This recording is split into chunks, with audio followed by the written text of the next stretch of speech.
with hair, long, beautiful hair, shining, gleaming, streaming, flaxen, waxing.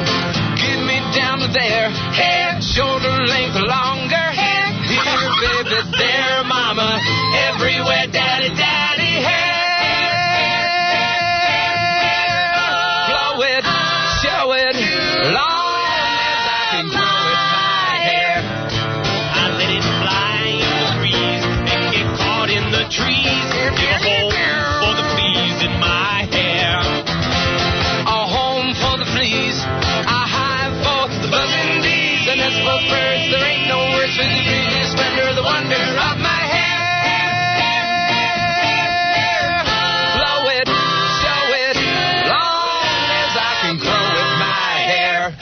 Take it. I want it long, straight, shaggy, shaggy, ratsy, fully greasy, fleecy, shining, steaming, gleaming, flashing, waxing, knotted, polka dotted, twisted, beaded, braided, powdered, flowered, and confetti, mangled, tangled, spangled, and spaghetti. Oh, I'm awesome. Oh, say, can you see my eyes? If you can, then my hair's too short. Down to here, down to there, down to there, down to where it stops by itself. No, never have to cut it, cause it stops by itself.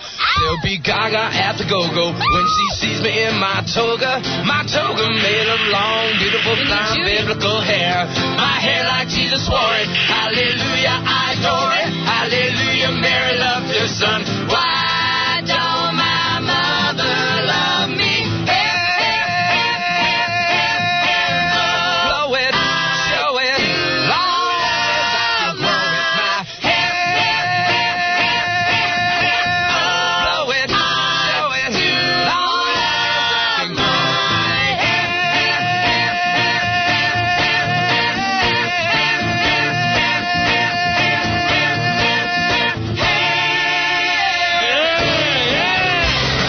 Hi, I'm Phil Collins. I'm a superstar, you know? And it pains me that Howard Stern has joined the ranks. What does he do? I mean, I sing, I play the drums, I play keyboards, I entertain huge concert audiences. He farts and breaks everyone's balls.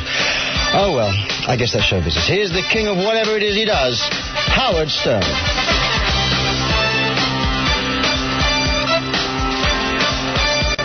All right, thank you, Phil.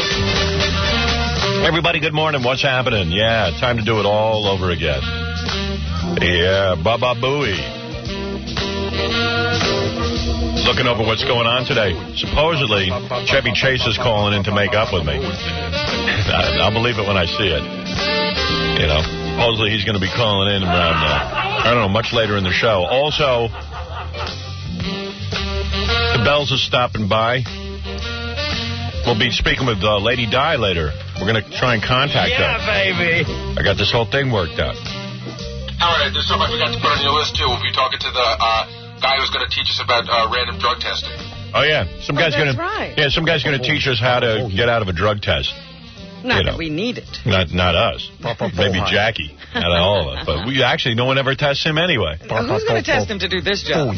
Quite frankly, if you're an air traffic controller or a guy who drives a vehicle for a living, I prefer you didn't listen to that. I'd like you to be caught. That's right. Yeah. But we got a whole bunch of show going on for you, and we'll get it all going, you know. We know how to do that. We know how to get it all going. Hello, my name is Lionel from Haiti. Oh, je suis haïtien, je viens d'Haïti, et je chante pour Howard Stern. All right. I pray to God every day for Howard Stern to make me laugh. Oh, yeah. And for a lot of lesbians, porn stars, and strippers to be on the show so I can get a boner. I love Howard Stern. What's a boner?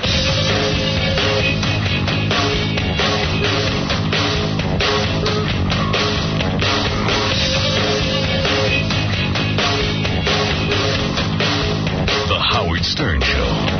You're listening to a man who is so small, he couldn't break a Cheerio. Howard Stern.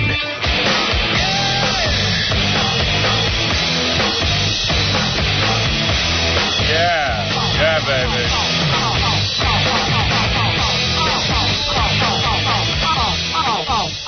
All right, yeah.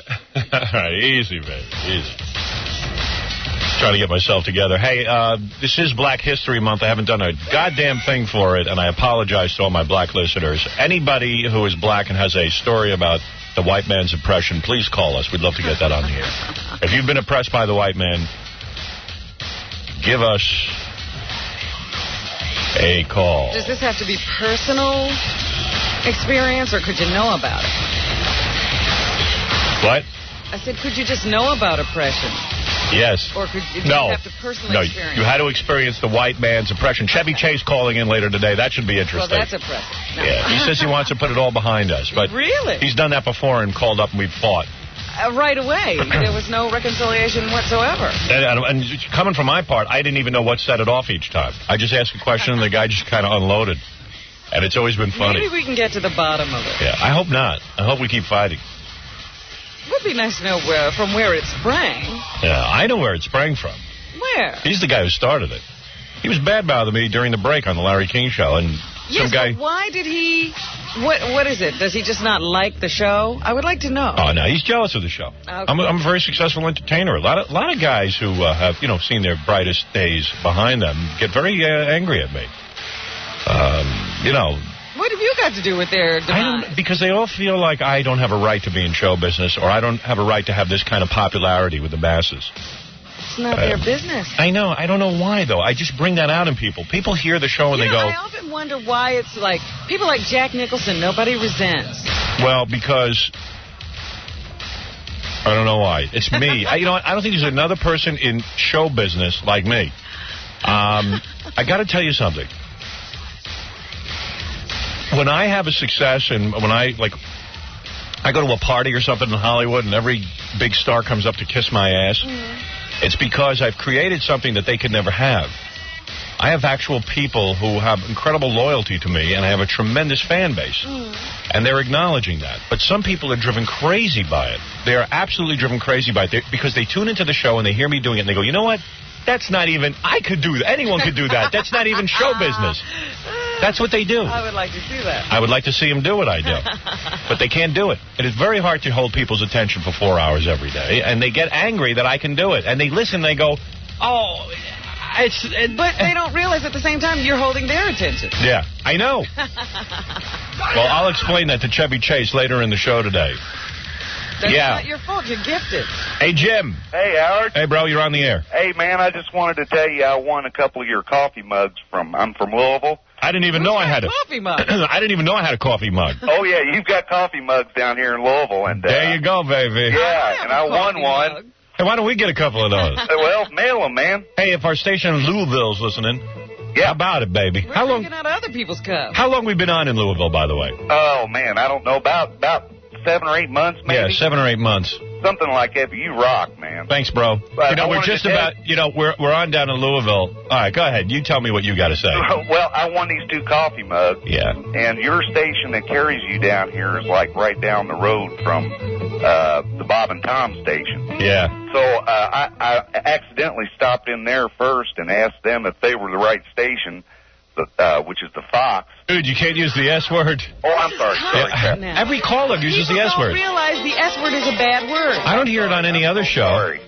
But anyway. You know what? I got to say something, though. They really shouldn't allow the S word on the air. As long as they got, I mean, it's so common. I mean, yeah, everybody uses it. Yeah, I know it. And the guy wasn't saying it in a excretory kind of way. He was just saying, hey, they were giving me a bunch of S words. Yeah. Very rarely is it used for excretion. And I got to hit the button every minute because every caller eventually uses the S word. I know, it's a big thing, and I'm sorry. But anyway, so I went down and got to the right station.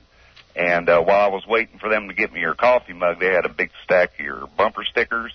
Yeah. On the counter. I didn't even know I had those. Oh, yeah, and I snatched them, and as I went by that radio station on my way back to my car, I just plastered their lobby windows with them. Oh, really? Yeah, since Bob and Tom were on down here for so long. And they blow. Well, let me tell you something. I'm reading an article out of Louisville. You'll love this. Uh-huh. And now they're starting in, they're saying... this Bob and Tom characters who we've never even heard of. Yes. They evidently syndicated their show. But, of course, nobody has their show. It's syndicated in, here's the markets. Akron, Big one? Yeah.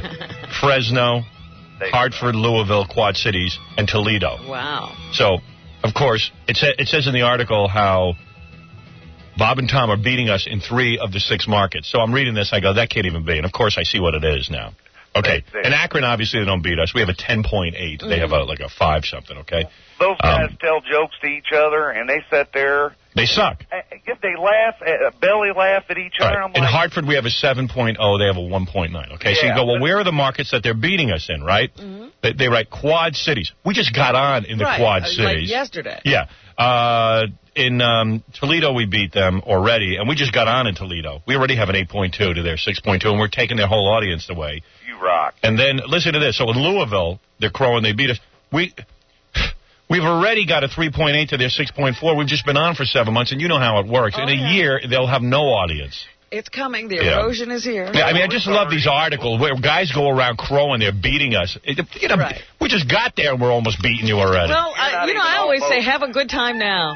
Yeah, have a good time. The good times are almost gone. Keep crowing how you're beating us, man, because you ain't going to be beating us for long. And that's just the bottom line, man, because I just know it. The headlines won't be so big when we beat you, but we'll beat you anyway. You bet. Hey, Mike, you're on the air. Go ahead.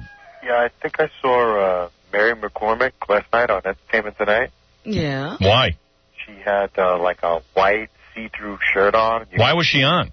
I don't know. They do like that New York Minute or whatever it is, hard copy minute. And I think she has like a nipple ring or something because, you know, you can see her nipple. Nah, she's too conservative to get a nipple ring. Guys amaze me. She's the girl. Yeah, I know. We actually take a VCR. We can pause it. We tape shows so we can. If there's nipple, we will find it. That's how guys are, and I'm one of them. And I admit. Remember the time that Mary did that layout in some magazine? Yeah. And we spent hours trying to decide whether you saw her nipple. Yeah. Well, I thought it was funny because when we were shooting the movie, she wouldn't let anyone see her nipples. It was like there was one scene we were supposed to shoot where maybe her shirt would be off. We were in bed together, and she would roll over, and you just see her back. She wouldn't even. No. She wouldn't even going for that. And she has nice breasts. I mean, they're not. They're not little flapjacks. You can see that. I was going to say, during the scuffling or whatever, making the movie, did you get to grab them at all? Yeah. You can see in one scene I touch them. In fact, pisses my wife off. I remember the scene where she's pregnant and I'm kissing her on the couch. Yeah, she thinks she feels ugly. She feels ugly, so what do? I grab her breast. Now you feel pretty. That's what you do for a babe. You go, hey, you feel ugly? Here, come here. Here, let me play with this here. now you're pretty, okay? Yeah, I doubt that you were looking at her. It must have been somebody else. She don't have no nipple ring. And hey, Howard, I got a good Jack Nicholson story. Okay. Is it long? No, 2 seconds. Go ahead. When I was online for the auditions for the movie by Sylvia Fay, Jack Nicholson passed by in a car and rolled down his window, and, he said, you guys are online for the movie? It was Jack Nicholson. It was amazing. That's your story? Great story. But not only that, then a month later at the, not a month later, maybe 8 months later at the premiere, he passed by when we were waiting online at 5:30 in the morning again. I think Jack Nicholson follows the fans around or something. Yeah, he's a big fan of the show, and he tried to get in the movie by standing online. Wow. Thank you. Hey, do you remember Pat Cooper was mad at you at the time? Yeah. And he was talking to us online. I got to go. You're killing me. You're making the show very slow. Online stories. Yeah. Wherever this guy's online, he sees Jack Nicholson and Pat Cooper. Unbelievable. Jeez. Got a great Jack Nicholson story. Yeah.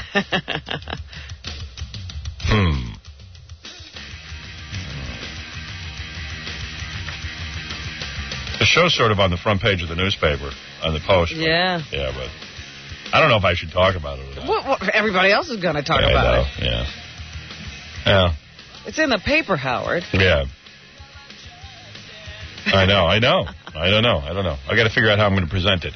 Omar Sharif is on the phone. How you doing, man? Yo, what's up, Howard? What's the deal, baby? Yeah. Hey, by the way, he's not the guy from the movies. Omar Sharif is a rapper, and you changed your name legally to Omar Sharif, right? No doubt. Yeah. Well, actually, my mother named me Omar Sharif Lindsay, but I took off the Lindsay. Oh, you dropped the Lindsay. Hey, check it out. I know about this guy. Omar Sharif is a rap star on Atlantic Records. That's right. And, there's an actor named Omar Sharif, obviously. Right, of course. Yeah, so Omar Sharif, the rap star, all right, got a SAG card and stuff as Omar Sharif. Omar Sharif, the actor, let his SAG card drop for a while. Yeah, he paid his dues.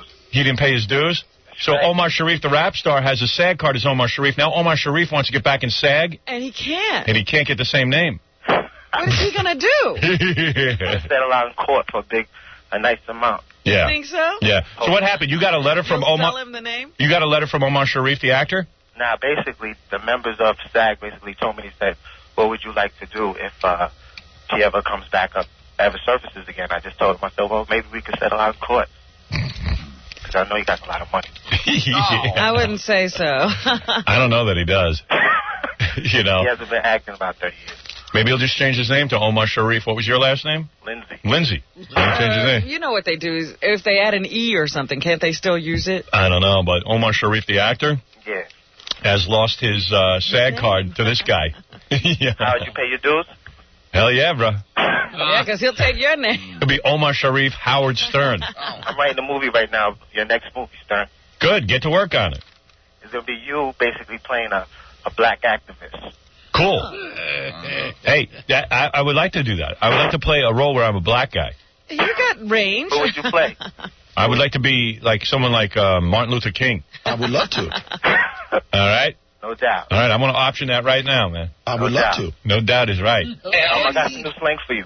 Hey, what is it, Gary? Before you hang up with this guy, he's like one of those guys that has a conspiracy theory about everything. Like, he thinks Sonny Bono didn't hit a tree. Sonny Bono was killed. You think Sonny Bono was killed? I think he was off. Why? He's a politician. And basically, he probably upset some businessmen in his town, and they was on a ski trip with him. I mean, how old is the guy? 60-something? But how'd they get him to go into the tree? Well, basically, just probably teaching him how to go down the double black diamonds when he was basically a novice, and then they offed him. Huh. It turns out that Sonny was an expert skier. I know a lot of guys like this. And all of a sudden, he hits a tree, right? Yeah. What happened? He just started hitting trees all of a sudden, right? Yeah. He's got a point there. You see? The guy was an expert skier, as you say, and all of a sudden he's hitting trees. So there must be something to it. Kennedy, what, a week before, a week after that? That's and right. Kennedy a week before, right. Right. No. Why'd they get him? I mean, he pretty much... He had ruined himself already. Yeah, he was pretty much on the outs. I believe Lee Harvey Oaktree killed Michael Kennedy. All right, Omar Sharif. Good luck, brother. See you soon, Stern. My man. Peace out. Peace out from Brooklyn. Yo. I got some more slang for you. Yeah. Right now, 1998, modern day slang. If something's excellent or mint, you just say, off the hook. Off the hook. That's my man. The music of Omar Sharif. Off the hook. Off the hook. See you, Robin, sister. Yo, yo, yo. Word out. Peace out. Whatever. I'll make my own goddamn slang up. I didn't write this. Ever they say that we can't go down the hill before we go, we really should write a will. Well, I don't know. That's all true. Watch out for that bush, 'cause I think it really grew. Tree. I hit you, tree. I hit you, tree. Ever they say that football on skis is real dumb. Before we know it, we'll both be very numb. Sounds like Charles Nelson Riley. Well, I guess that's so. The wind's in our hair. You did the sitter, but baby, I did share. Maybe this isn't so bad. Tree. I hit you, tree. I hit you, tree.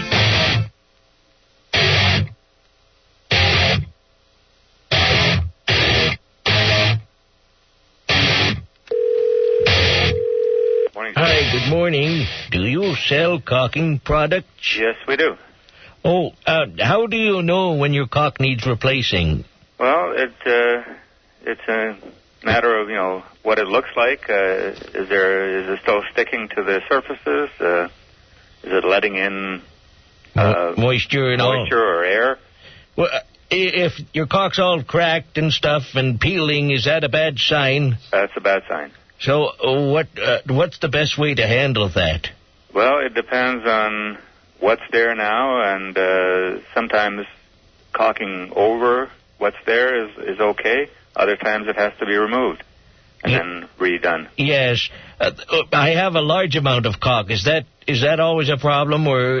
Yeah, you can buy it, even, one tube or bulk. There's a lot of options. Right. It's really up to yourself. Do you have anyone that can examine my cock to make sure it's good?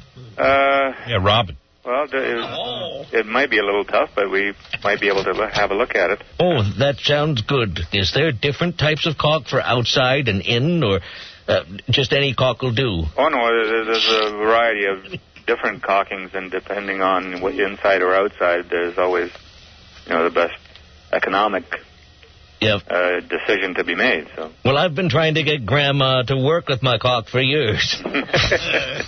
Well, sir, what would you suggest? Why don't you go see a nurse?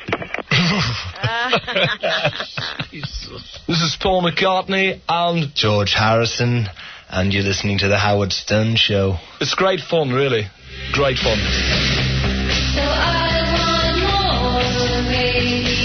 Yeah, it's all coming up, too. Bells are stopping by. Chevy Chase is going to call in this morning. For anybody who knows our history with Chevy, should be interesting. Are you going to update us on this whole history? Yeah, in fact, I'm going to give you the history, for especially some of our newer cities that we're on. Yeah, okay.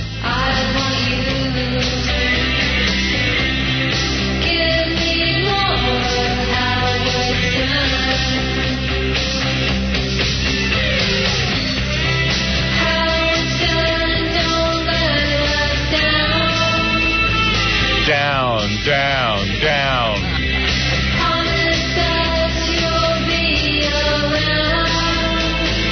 Round, round, round.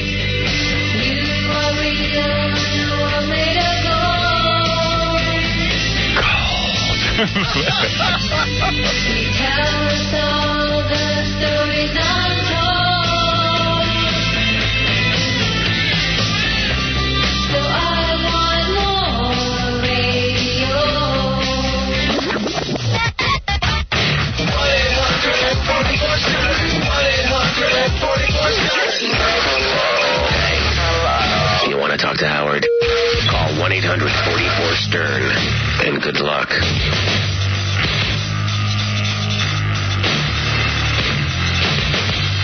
Marilyn Manson tomorrow on the show.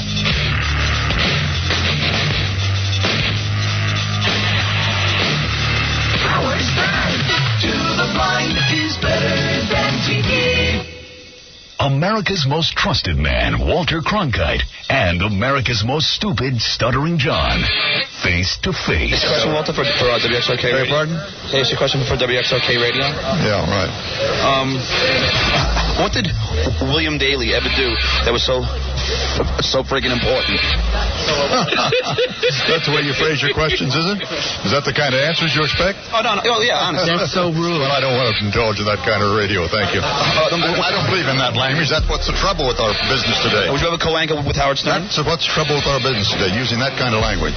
Upgrade your language, and you do something for a human being and for our civilization. I didn't curse. No, I didn't curse. This is terrible. Frigging. Do you think frigging's a good word? Well, it's not a curse. It's a bad word. Who told you that? It's a bad word. What do you think it means? It doesn't matter. Just another word for saying, I don't know. What makes what do you think it means? Words should mean something, shouldn't they? It's kind of an adjective, Huh? It's like an adjective. But what does the word mean? It gives it like emphasis. Would you have a co-anchor with Howard Stern? Of course not. All right. Thanks a lot, Walter. I'll see you. Bet, right. God. Friggin', for God's sake. Gee, take care, man. You're listening to the friggin' Howard Stern Show, for Christ's sake.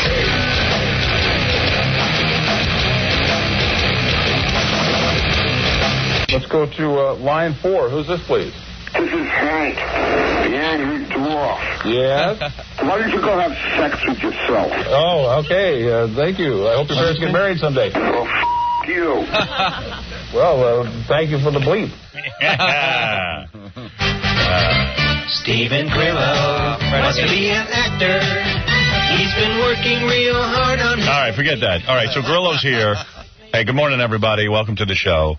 Grillo, our intern, who is leaving tomorrow, by the way. Tomorrow's his last day. I just heard. Everybody's been saying, hey, do you want to do something for Grillo? I just said, I'm going to give him some money.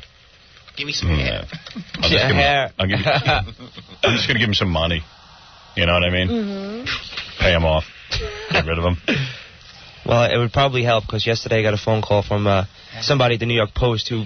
Oh, yeah, listen to this. Who heard it through the grapevine or one of his sources that I was going to do a tell-all book once I left. Yeah. They called... The guy from the Post called him and said, I understand you're doing a tell-all book. And I'm like... So you're paying him to keep him from writing? Yeah. Exactly. And then when Jackie left the show... He was supposedly writing a tell-all book. And I said, what do you think I'm hiding? Do you think I've hidden anything? Don't you tell all when you're sitting here? I've told everything. And then didn't the guy try to link me with something? Oh, yeah. Then he goes, all right, well, if that one, there's one more thing I'd like to dispel. Now, if you know anything about this, please let me know. Now, there's been rumors that Howard is linked to NBC anchorwoman Michelle Marsh. Is that at all true? Michelle Marsh? She said yes. I got that call, too, Howard. Did you really? I got the tell-all book and the Michelle Marsh thing. I didn't talk to him. I got a message. What have you and Where's the Michelle been Marsh doing? thing? You know, somebody's just... I'll bang her. What are you hanging around with her? Yeah. All right, I want to come clean. I have had a 10-year affair with Michelle Marsh. You're kidding. That's right. And you didn't ever tell? Never told. Wow. Only oral, though. Is that okay? Only oral sex. It's not sex. No, of course not.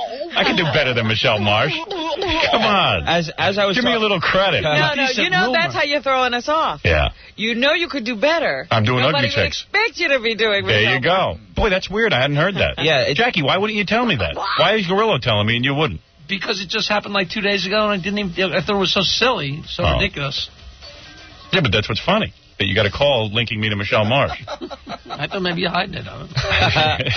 Didn't want to blow your cover. Yeah, right. I thought like after You know, as a matter of fact, I actually thought that maybe it was a crank phone call that wasn't even the Post. Give me a decent rumor. I mean, give me a better broad than that. Give me Frederique or something. No, people will believe Michelle Marsh. Yeah. That's who you think I could get? Michelle ain't bad. Her face is good. I hear she's a kind of big girl, though. I mean, I've never seen her. Heavy in the seat. No. Years ago, the only link I had to Michelle Marsh, the anchor, she's an anchor woman here in New York, was when I first got to New York and, people didn't know I was married and stuff, Michelle wrote me a note, and she was single, and she said, hey, how you doing? This was how many years ago? It took 15 years ago. Way long time ago, Yeah. And wrote me a note sort of saying she was a fan and liked me and stuff, and I think she was kind of implying... She didn't imply anything, but it was pretty obvious that you could have called her after that. Yeah, because right after I got a note and then I told her I was married, Joe Piscopo got a note because he was single at the time. And he went out with her. Yeah. And I think she had too big an ass for him. He's taking some, Joe's into perfection. He's into perfection because he's so perfect. I don't think Joe knew he was into perfection at that time. Yeah, but Michelle Marsh found a guy. He figured it out pretty quick. Michelle Marsh not only found a guy, a very wealthy guy, who is totally in love with her, and they've had a baby, and they've been married for a long time. Yeah. So I guess that letter writing campaign worked. It sure did. In fact, as sort of an FU to Joe Piscopo, she wrote me a note saying she's funnier than Joe Piscopo, and I don't... No. Nobody's arguing. Nobody argued. Wow. Anyway, so I'm dispelling that rumor as of you right sure now. You want to Now go out there? that's funny. Because people will then start following you two around and find out. Don't challenge the press. Okay. Hey, I'm not challenging them. I'm just being honest, man. I haven't had any of that Michelle Marsh poonage. I would do her. Okay? Hasn't happened for me yet. Not to say I would do her. I really would do her. I would do her. I'd be happy to. Okay, so I don't even know where to begin this morning. So many things going on. I just want to remind any black people out there who have been the victim of the white man's oppression, call up for Black History Month. We want to get into that. Okay? I also saw that, and you said this yesterday, the most romantic couple of the year. Last year it was me and my wife. Mm-hmm. Now this year it's Jay Leno and his wife Mavis. Yes. Now, why are they a romantic couple? I don't know. Last year they said, romance isn't always what it looks like. Yeah. And if it looks like Howard Stern and his wife, we're in big trouble. Yeah. I'm happy to give that title away, by the way. There's no way. You're relinquishing that crown gladly, huh? As my wife said to me, look, we ain't the most romantic couple. No question about it. She said that? Oh, yeah. She knows. She didn't even want the title herself. Yeah. I haven't seen my wife since September anyway. What are you doing for Valentine's Day? Nothing. No. Nothing. That party's over. Ridiculous. Oh, please. What? That ship sailed. That ship sailed a long time ago. I haven't bought flowers for anybody on Valentine's Day. It's over. You bought her flowers a couple of years ago. Well, one of the sponsors sent me some flowers. I gave them to her. No, I bought some stuff on Valentine's Day. Yeah, I bought her flowers. Yeah. I always thought that was kind of bold buying somebody flowers. You know, it's like, hey, we've been in this game too long. Skip the flowers, save the money. So romantic. Yeah. It's over, Johnny. It's over. It's over. Melrose Larry Green is on the phone, claims he has information on Dustin Hoffman. What is the information? Talking to him every day. Yeah, well, he's got, you know what? He hooks us in. He hooks us in. Yeah, Melrose, go ahead. Howard, how yeah, are bro. you? What's up? I'm very tired. I was in an opening for a movie last night called Sphere. By the way, when he says he's at an opening for the movie, he was standing outside with a big cardboard sign. No sign. Okay. But he was standing outside. He wasn't in any premiere.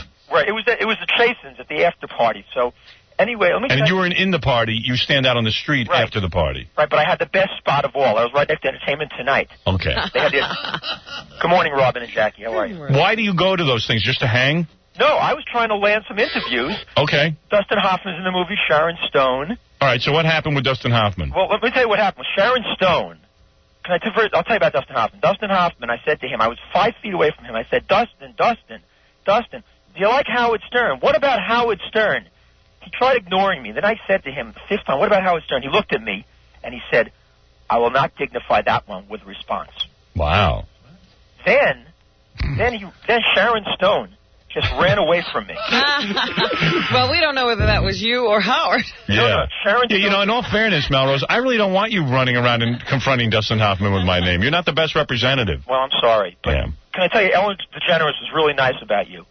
What did she say? She said he's great. Her girlfriend wouldn't talk to me. Do you have a tape recorder when you do these things? Yes, but you can't hear anything on it because she was like out of my range. I see. She said he's great. All right, thank you. And other people talked about S.C. Morales. Yes. S.I. Morales. S.C. S.I. Morales. Who is S.I. Morales? He was in La Bamba. La Bamba. That was 15 years ago. La Bamba. And LL Cool J said hi to you. Yo, yo, yo, in the house. LL Cool J, of course, from, Break the Move. What's that one? Black people like me. It's the white people who have a problem with me. He wasn't the guy who did Break the Move or Bust the Move. No, on the soundtrack he says, break the rules, make the rules. Break the rules, make the rules. You're right. LL Cool J. He's the man. Right. Black people love me. Howard? Yeah, F. Rain Man. The Oscars? What? Remember the Oscars when I went into the Oscars? Yeah, by the way, that was on all the newspapers. Melrose Larry Green stood when they read the Oscar nominations. Melrose somehow got in. How did you get in? All right, the way I got in is I called them up, right? Mm-hmm. And I told them that I was a friend of Gary Garver's. Now, Gary Garver was in on this all along. Who is Gary Garver? He's our guy in Los Angeles who does the interviews. I didn't say I work with him. Yeah. I said I'm a friend of his. Right. And then they said, well, come on down and pick up his credential.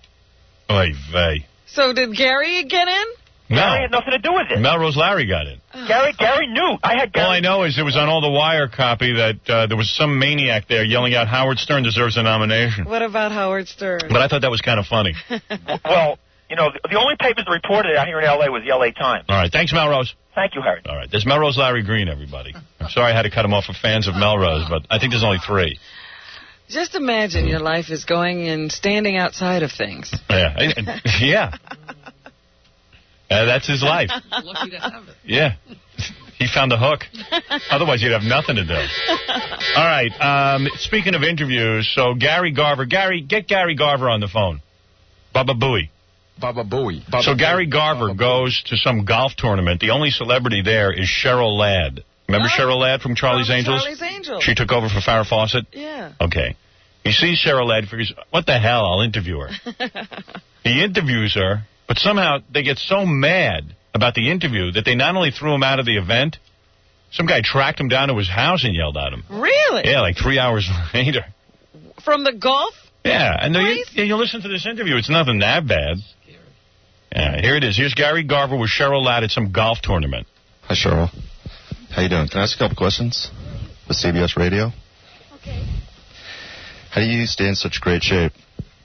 I don't know how to answer that. I work at it really hard. Eat right, exercise, straight. Is Jacqueline Smith as dumb as everyone says? Thanks. Oh, boy. So, I mean, it wasn't that bad. Yeah, I do. Oh, wait. Something going on back there. All right. Hey, let me find out what happened. Gary. How you doing, Howard? How you doing, man? Nice interview with Cheryl Ladd. Oh, yeah, real good. Yeah. So what happened? You went to the golf tournament. You met Cheryl Ladd. She still look good, or is she kind of hagged out? She doesn't look that good, Howard. Yeah, I know. I've seen her on TV because I had a real hard-on for Cheryl Ladd. Did you? I used to really. During Charlie's Angels, I thought she was really spectacular looking. So I always, like, when I see Cheryl Ladd's going to be in something, I always tune in, and then it's always like this old bag. One of the lesser angels. Yeah, she's sort of got a prune face now. Yeah, she's all, like, she looks like she's been laying in the sun. Much sun. Yeah. Yeah. Looks like she's a sun worshiper or something. Yeah, exactly. Yeah, Cheryl Ladd. Didn't she try to become like a serious actress or something? Well, yeah, she sort of took that Farrah Fawcett route with the movies of the week. Yeah, good luck. She was the goods, though, Howard. She was, right? Oh, man. Yeah, that's for me. Really? Yeah. I didn't get that at all. Kiss the television set. Yeah. Better than Farrah? Yeah. Yeah, she was hot. She was hot. Really? Yeah. Girl next door. You Very never hot. can tell what you guys are going to go Yeah, for. but she was one of those good-looking chicks who's like, you know, I'm more than just good looks. You know, I don't want to be known for good looks. Then she did a whole bunch of roles where she was ugly, and then she became ugly. Dowdying herself. Yeah, and now she's dowdy. She's carried that role on a little too far. Yeah, she got her wish. Now she's like a hag. So what happened, man? So I went out there and I asked her asked her those questions, and I was walking off the golf course, and some guy comes up and goes, "Where are you from?" And I go, "CBS Radio." I go, "I'm leaving," because there's nobody else out there. Right. And so he says, hold on. I said, "Hey, man, I'm just leaving." So he comes up and, touches me, and I go, "Don't touch me." He goes, "I want your media credentials." I go, "I'm not going to give you my media credentials." Yeah, we don't even know what those are. What is that? Yeah, and he's, touching me, and so I'm walking off the course. Once he touched you, you could have slugged him, I was about to, man. I was pissed. I don't like being touched by anybody. I was leaving, I did my thing, and I split. Right. And so I went home, and about 3 hours later, I get a phone call from, the tournament director. How did they get your number? I guess they got it from when I asked for the credentials originally. Right, okay. And he goes, "Where are you from?" And I go, "I'm from CBS Radio." He goes, "Well, we tried tracking you down, and nobody's heard of you at CBS." Isn't that nice? We actually are with CBS Radio. But it's good they can't track us. Yeah.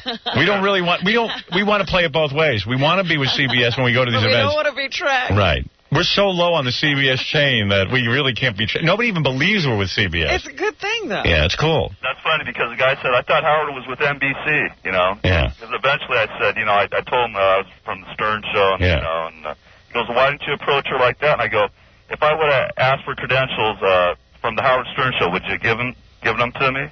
And he goes, "Probably not." Yeah, right. Let's be honest. Yeah. So you should have just hung up on the guy and just said, "Hey, look, dude, don't bother me at my home." Yeah, well, the thing was I wanted to go out there today because there's James Gardner and a few other celebrities who can be out there today. Yeah. And, I'll go out there if you want me to, Howard.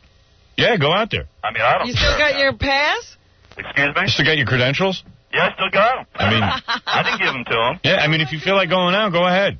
Yeah, we'd like to hear what you can get out of James Garner. Yeah, or do a follow-up interview with Cheryl Ladd. See if we can find her again today. Yeah. I'll track her down, man. All right, later, bro. All right. Gary Garver, everybody. Hi, Cheryl. How you doing? Can I ask a couple questions? With CBS Radio? CBS, sure. How do you stay in such great shape? I don't know how to answer that. I work at it really hard. That's a Eat tough right, question. exercise, Straight. Is Jacqueline Smith as dumb as everyone says? Thanks. You don't have to ask that kind of question. Yeah, I do. I do if I want to stay with the show. He can't come back if he doesn't. Oh, man. As long as we're on a little thing here, let me play this one for those of you who missed it. Drew Barrymore and Danny Aiello outside that Adam Sandler movie. This is a pretty good one. The Wedding Singers? Yeah, it looks like that's going to do real big business. Okay. Here is Drew Barrymore with, I think, KC. Drew, can I ask you a question on CBS Radio? Why don't you work with Steven Spielberg anymore? Excuse me? Why don't you work with Steven Spielberg I'd anymore? like to. As soon as he's ready, I am too. Do you care if your co-stars pop a lot of boners? You're disgusting. Thank you. All right. Well, you gotta That's not leave. the way you take care of business here. That's unprofessional. I have to leave. Sorry, but I'm just a really big fan of the. Yeah, well, a fan doesn't give you an excuse to step out. Okay, well, I didn't know I was being stupid. Yeah, right. I'm stupid. How would a stupid guy know he's being stupid? It doesn't give you the right to be stupid. That's a legitimate question. I don't care what anyone says. I think that professional is holding your microphone in front of the person you're asking a question of and asking the question so it can be understood. There you go. Here's Danny Aiello, the guy from Della Ventura. Della Ventura. Danny, can I ask you some questions for CBS Radio? Yeah, what about? Danny sounds like he could kick your ass. But he's cool. Yeah. And what about it? He really does seem like one of those guys who just would lay you out. Yeah. Punch you. That's you. Do you care if the president gets filleted if he's doing a good job? Are you serious? if he what? If he gets filleted. If he's doing a good job. To me, truth is everything. He hasn't told the truth one day in his entire life. Yeah, right. Did you ever get high with Danny Baldwin? I never got high in my life. Really? I don't drink, I don't smoke, I don't do any of those dastardly things. I'm just basically a family man, traditional, all of those boring things, you know what I mean? Things that I suppose you're not supposed to be today, which I am, of course. What do you think of Howard Stern? I like Howard. I like him. We're not personal friends, but I listen to him on occasion. I couldn't be a guest on his show because he would embarrass the hell out of me. He talks too much about sex. Did you just say what? He talks too much about sex, and I have too many grandchildren to be talking about something like that on the air, you know. So what are you doing here now? I just went in for a hamburger, which I do very frequently whenever I have an opportunity to stop by the Planet Hollywood. I love their hamburgers. What's the dealio? The what? What's the dealio? I don't know what the dealio is. What do you mean the dealio? I don't know, just a question. You think of my... All right, come on. Hey, thank you very much. I appreciate it. Thank you. You better be glad that he didn't understand him. What's the dealio? Oh, that's the best. 22 minutes. Old crow. Well, break balls for 22 minutes. Don't call me an old crow. What are you, an old fart? And don't you insult me. I'll sue you. Howard Stern. And don't you insult me. I'll sue you. Don't you insult me. I'll sue you. Don't you insult me. I'll sue you.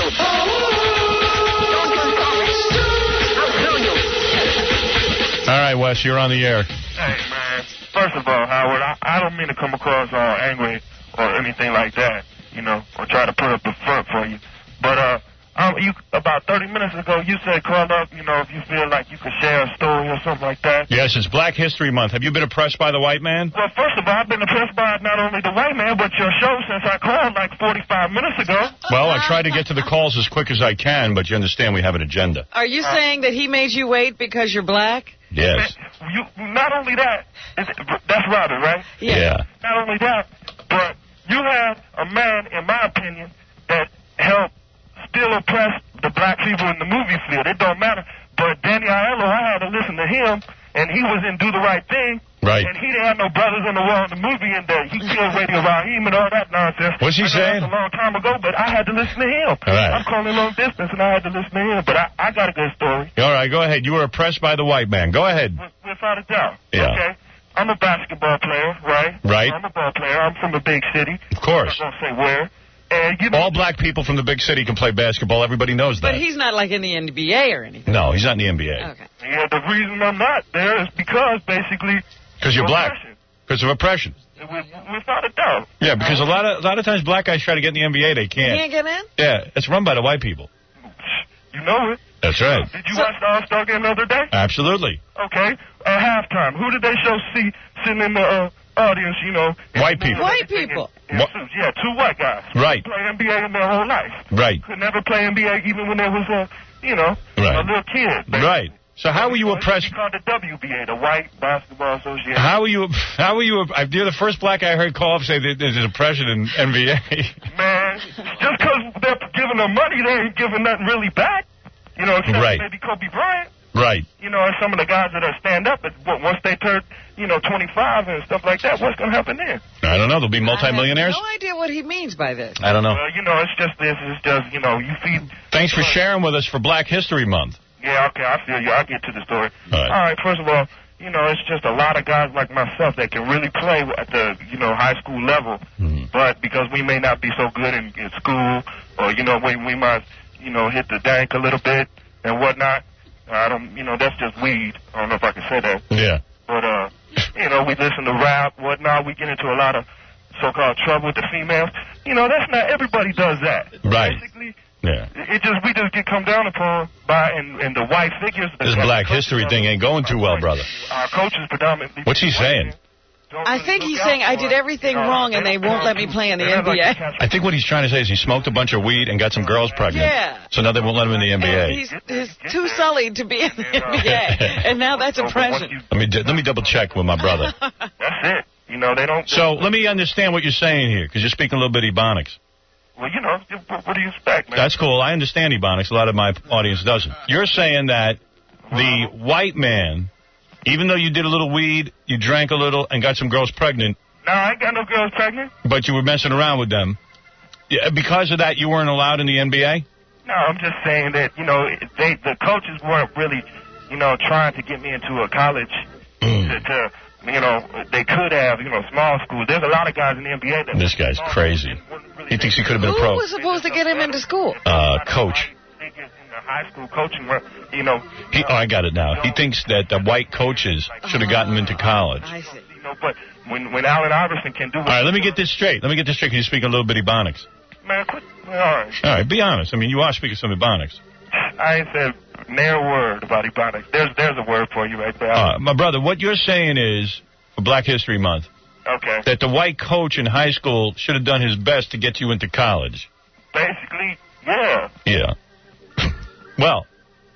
They don't care, though. They don't care. Because they just want to trick like everybody else. You know? Right. They were tripping on you. They was tripping on you. Trick. Yeah, trick. Not trick. Trick? Trip. No, he said trick. Oh. Yeah, they're tricks, basically. Yeah, they were tricking on you. Tricking, exactly. Right. You got it. But they were tricking on themselves, and I was you know, I epitomized it. So, what are you doing now? What am I doing now? Smoking weed. What? What are you doing now? Yeah, you know, I get high. You're getting high now? Is that what you're I mean, you know, I'm not getting high right now, but this is natural high. This is cool. Yeah. But I just wondered, you know, you didn't get into the NBA, so what do you do for a living? Oh, what do I do for a living? Mm-hmm. Well, you know, I guess I'm a self-employed street basketball player. Really? Oh, really? So what do? You play guys on basketball for money? You know, I got my hustle in life. Why, you want to play for some money, huh? Are you dealing some crack? What are you doing? Nah, dealing crack. No, man, I don't need to deal crack. We got enough crack dealers. The market is glutted.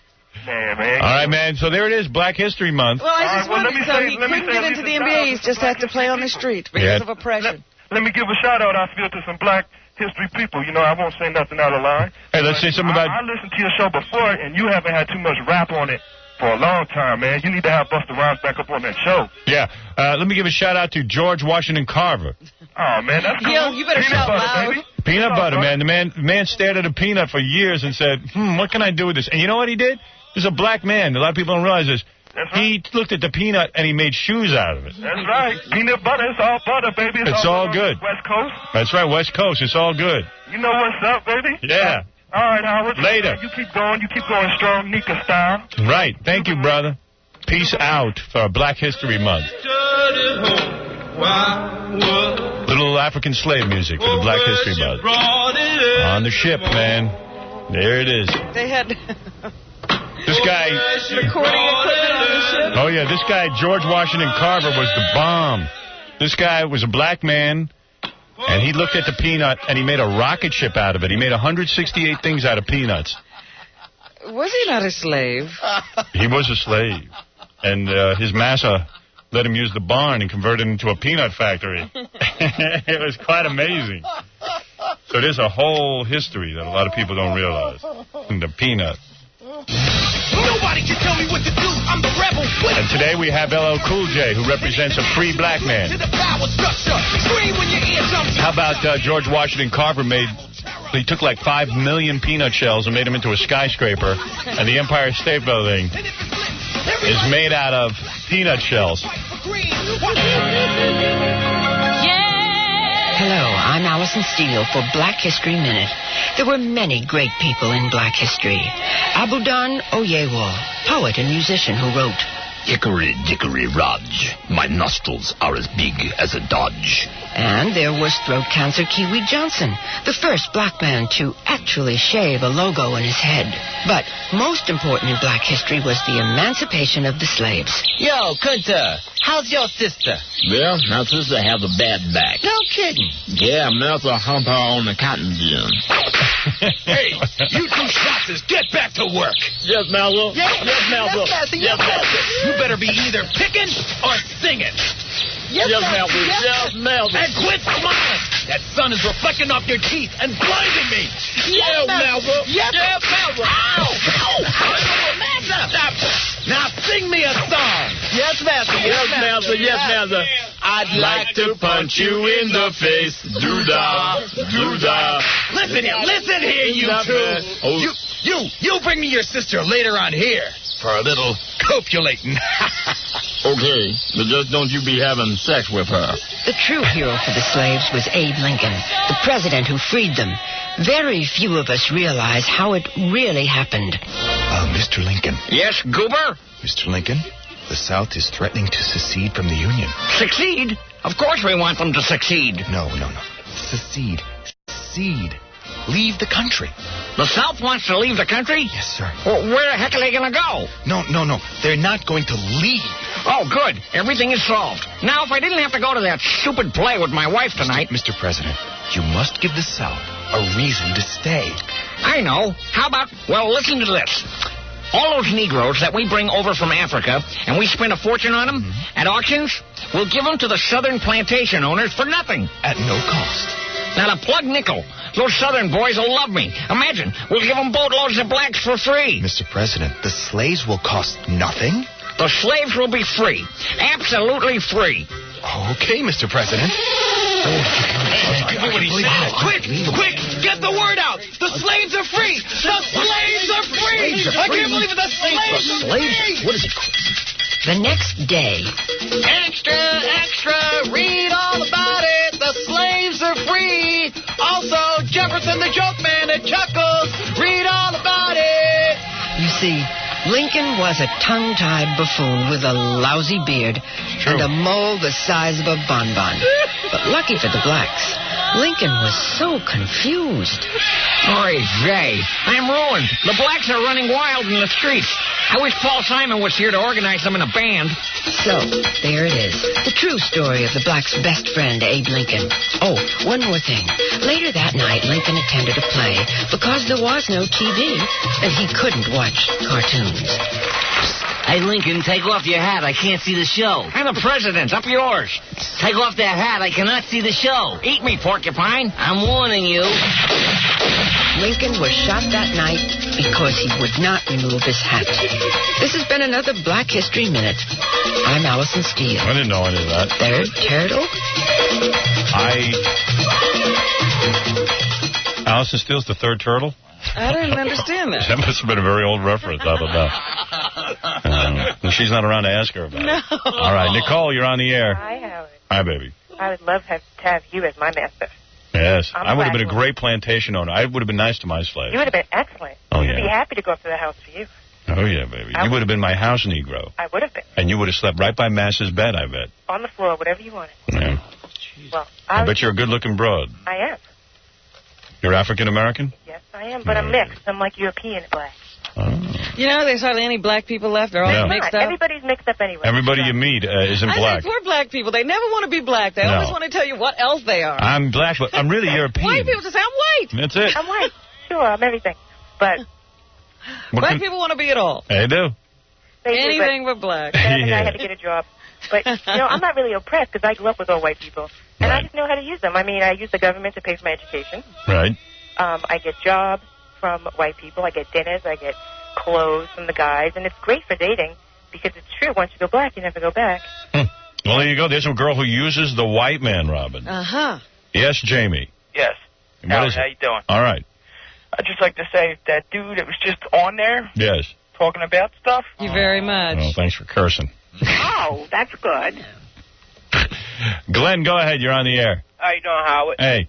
I want to talk to the Jews in Colombia. I'm sorry, what'd you say? The Jews in Colombia, Maryland. What about the Jews? Them bastards, penny pinchers. And you want to talk about oppression. All right, here's a black guy. Jews are oppressing Here's you. a black guy being oppressed by Jews. Good. Yeah. We're on a roll here, baby. I think we're on to something. All right. How you doing, Robin? All right, now the Jews in Columbia, Maryland are oppressing you? Oh, yeah. What are they doing? They own every damn thing. Uh-huh. They own everything. I had to fix a guy's truck one day. He fixed houses. Right. I went and fixed the truck free of charge. He counted his change all the way down to the penny and was looking. Really? I mean, it's like that's the mentality of them, especially religious ones. Really? Yeah, the penny pinchers. What I'm learning is that there are Jews in Maryland. Who knew? You didn't know that? No, we don't know anything. How about Rouse? You heard of Rouse Avenue? John Rouse? No. Well, anyway, yeah, he one of the big Jews. He out here in the club. He died now, but What's he talking about? A big Jew named John Rouse. There's a big Jew out there? Yeah, big old. There's a big old Jew out there? Yeah, big old Jew. Wait, you talking about some Jew out there in Maryland? Yeah, out here in Maryland. Well, listen, brother, thank you for informing us about all this. Y'all beware of them Jews now. All right, now. All right, bye-bye. When did you start hating the Jews?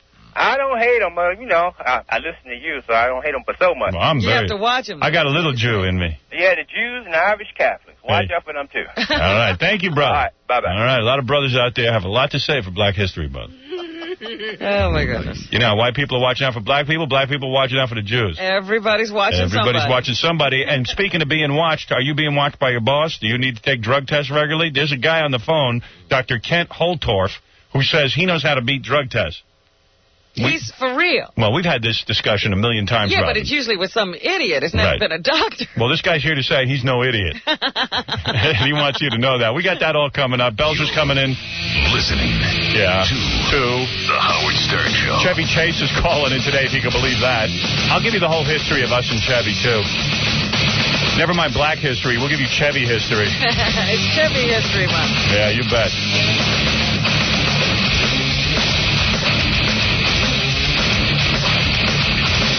So anyway, this Dr. Remulak has to call once a day and say this over and over? Yes. I am Dr. Remulak. I can tell you that the interns are fascinated with him. He just does this. And you think he has obsessive compulsive? I finally broke him down. I said, what's the deal? And he said he's OCD. He has to call once a day. Dr. Remulak? I am Dr. Remulak. I am Dr. Remulak. I am Dr. Remulak. I am Dr. Remulak.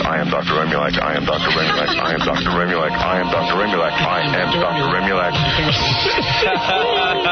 Dr. Remulak. Hello. He got enough Remulax in. The Howard Stern Show. Jackie the Penthouse joke page martling his joke button CD-ROM for Windows has over 330 filthy jokes, only $12 plus $4 U.S. shipping, and a free cackling screensaver. Buy two, get one free. Call 1-800-323-KING. And his Disgustingly Dirty Joke Book is in all major bookstores coast to coast. For information and jokes, visit jokeland.com. I'll do the Chevy Chase retrospective, if you will, right after we talk to the good doctor, Dr. Kent Holtorf. Holtorf, yeah. Unusual name. Dr. Kent Holtorf.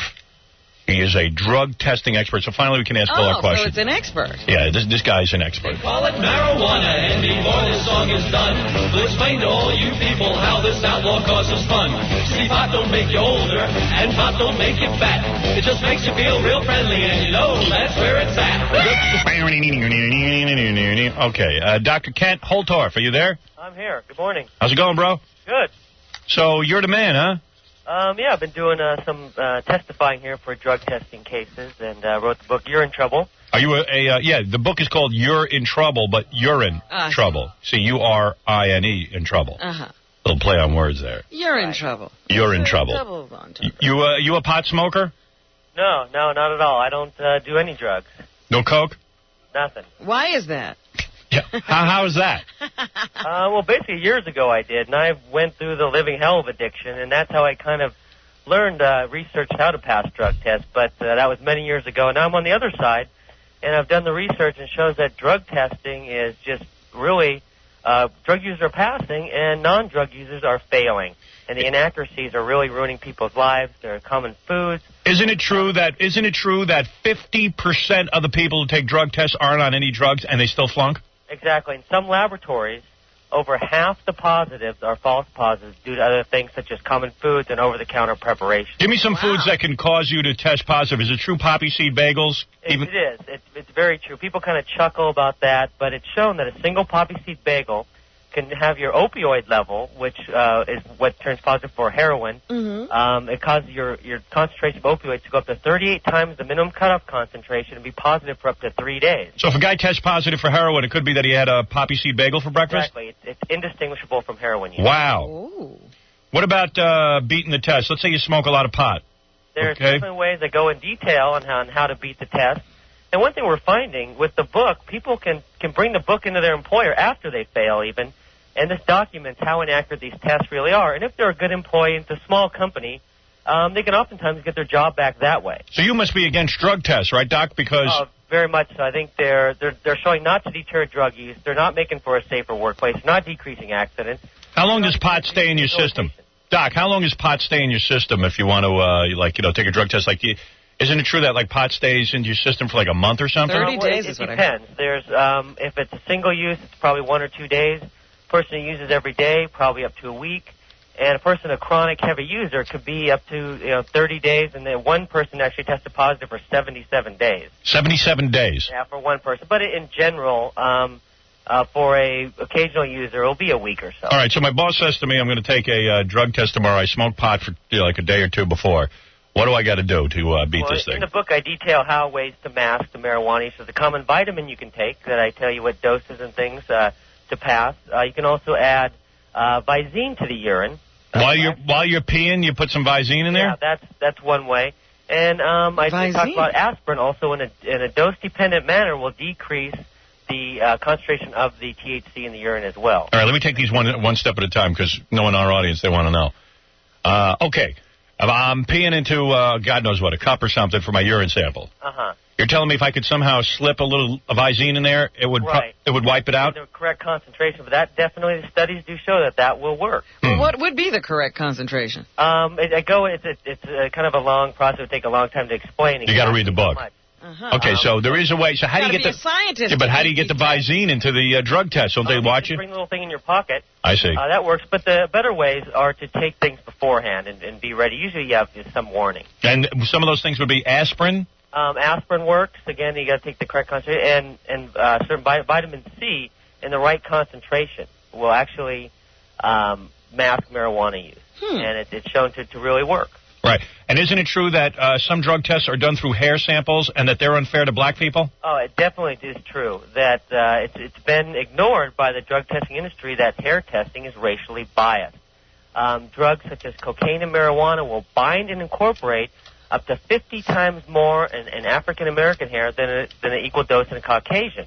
And what they've also done, all these proponents of drug testing, they're salivating over this hair testing because they can theoretically go back months to years and catch all these drug users. So you're telling me that, let's say a black guy does some coke and a white guy does some coke, chances are the white guy's hair won't show it up that much after a little bit of time, but the black guy's hair will hold the coke in it.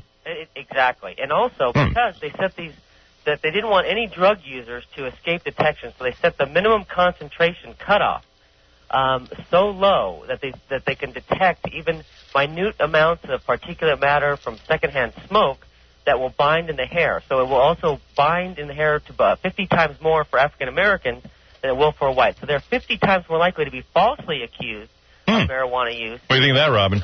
The oppression, how? Oppression, see? Black History Month. I say that's good, though. I mean, why not? I mean, so they still can catch people who are doing drugs. I mean, I wouldn't mind an air traffic controller being caught.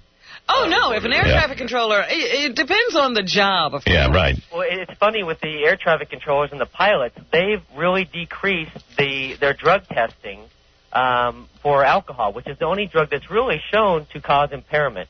But they're continuing with all the other drugs. Isn't that funny? They think they're catching people. Hey, isn't it funny, too, that, over-the-counter drugs like Zantac can make it possible for you to test positive for amphetamines, even though it's not an amphetamine? Exactly. In the book, I detail a list of all the things, like half the people that take Zantac, over 50%, will metabolize it to a substance that will cause a false positive for amphetamine. Even cold medicines, including Sudafed, will make you test positive for amphetamines as well. And people say, well, we got this extremely accurate gas chromatograph mass spectrometer that's 100% accurate. But it's shown when this is used by the people who are not trained very well with this, which is what is happening with the cost cutting, that they can actually cause the Sudafed and ephedrine in these cold capsules to be converted to methamphetamine in the high pressure and temperature in this machine. You know, it makes you want to be against drug testing, Robin, because... I am against Yeah, me too, because it's almost like remember I took that lie detector test and it said that I tongued Jessica Hahn? Well, that's ridiculous. And I knew I didn't? Right. Well, I'm just saying that the lie detector wasn't accurate at all because I know I didn't tongue her. Well, that's why they don't allow that in court cases. Yeah, and... Right, and the court has deemed that drug testing doesn't have to be 100% reliable. It only has to have general scientific acceptance. And I have, since the book's been out, it's only a couple months, and I have had calls, thousands of calls, of people that are just devastated by it. All right, I'm going to give out your number so that people can get the book. Dr. Kent Holtorf. What kind of doctor are you? I did anesthesia, and now I'm just doing expert testimony for drug testing. Oh, so you're an MD? Yeah. Oh, you're the real deal? Yeah. You didn't go to one of them foreign medical schools? No. You went in the United States? Right, I went to St. Louis U and did training at UCLA. Oh, this guy's no slouch. Well, wait a minute. When you were taking drugs while you were a doctor? Yeah, I have some scary stories, unfortunately, and thank God that's over. Yeah, it's over, man. A lot of doctors are on drugs. They just won't admit it. Oh, I know. You know? Dr. Kent Holtorf, you're in trouble. URINE trouble. If you want to find out how to beat a drug test, you call 1-800-247-6553. And even if you flunked a drug test, you give it to your boss and let him read it. 1-800-247-6553. Hey, thanks, Dr. Holtorf. Sure. Cool. All right, man. There it is. So now you got your answer. Marijuana, like you said, it's against the law. Why? Why is it against the law? Because it's classified as a narcotic. But it's not addictive. It's not even very strong. And you know that for a fact, do you, ma'am? I've tried it. Long time ago. Frankly, it's overrated. Our report is right, then. You have used marijuana. Why should I deny it? Frankly, I don't think there's anything wrong with it. Marijuana is no more addictive than having a drink before dinner. Just because it's illegal doesn't make it morally wrong. Besides, it's certainly better for you than liquor. You know, we've heard a lot of people claim that marijuana is harmless. Professors, doctors, even some ministers. Now, maybe they know something that we don't. All we have to go on is the record. We know that practically every kid we pick up on LSD has marijuana in his pocket. We know that we arrest more than 14,000 addicts a year. They're on heroin, cocaine, methadone, pills, you name it, and they're using it. And they all have one thing in common. They began with marijuana. To the point, let's roll another joint and turn the radio loud. I'm too long to be proud. Well, what do you say? Don't eat poppy seed bagels. And you know, one thing we didn't ask was how long before you're going to be tested do you need to start getting ready? Sounds like you better start getting ready now. I think you better stop taking drugs if you're going to be tested. Yeah, David, you're on the air. Yes. What's up? What's up? Yeah, what's up? What do you mean? What do you mean, what's up? Well, I got a little song here for the gold medal Olympic skiboarding champion of Canada. I don't want to hear it. Who cares? Besides, that guy's medal was reinstated. That's right. God's sakes. So ridiculous. Guys make it. I hate guys who write song parodies. It's unbelievable. All right, let me go through this Chevy Chase thing because Chevy's calling in later. All right? All right. Okay. So here's how it all started. As best as I can trace this, I'm minding my own business. Chevy Chase goes on the Larry King show. Chevy's calling in today, by the way. So Chevy Chase goes on the Larry King show, and he says, he's doing his interview, and then they go to commercial. And this was in the days when on the satellite you could pick up what they were saying and during the commercials before they got smart. Right, and started blocking that stuff out. Yeah. So, somebody plays this for me, and I get a little bent out of shape. Boy, that Howard Stern is such an ass. I mean, really, nothing. Just nothing there. Nothing.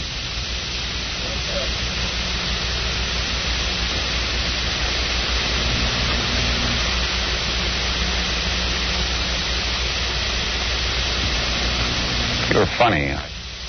He was just funny, Stern. That Mick Downey looked like Joyce Brothers.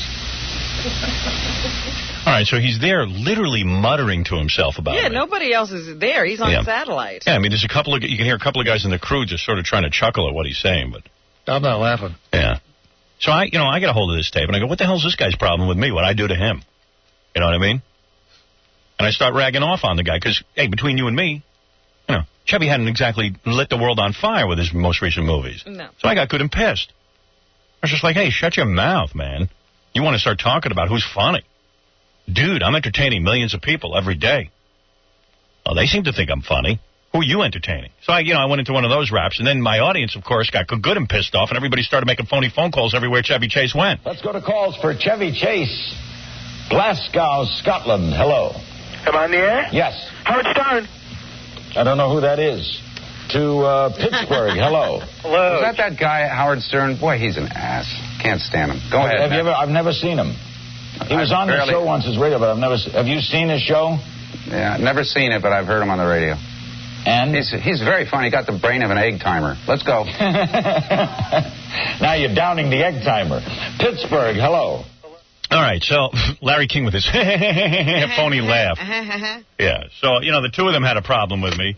Now I'm getting good and pissed off, and I'm really getting into a whole thing. So then I guess Chevy called our show because we were so pissed, and somehow this was supposed to clear the air, right? Who's on the phone, Chevy? Oh, Chevy Chase on the phone. Good. Perfect timing. Perfect timing.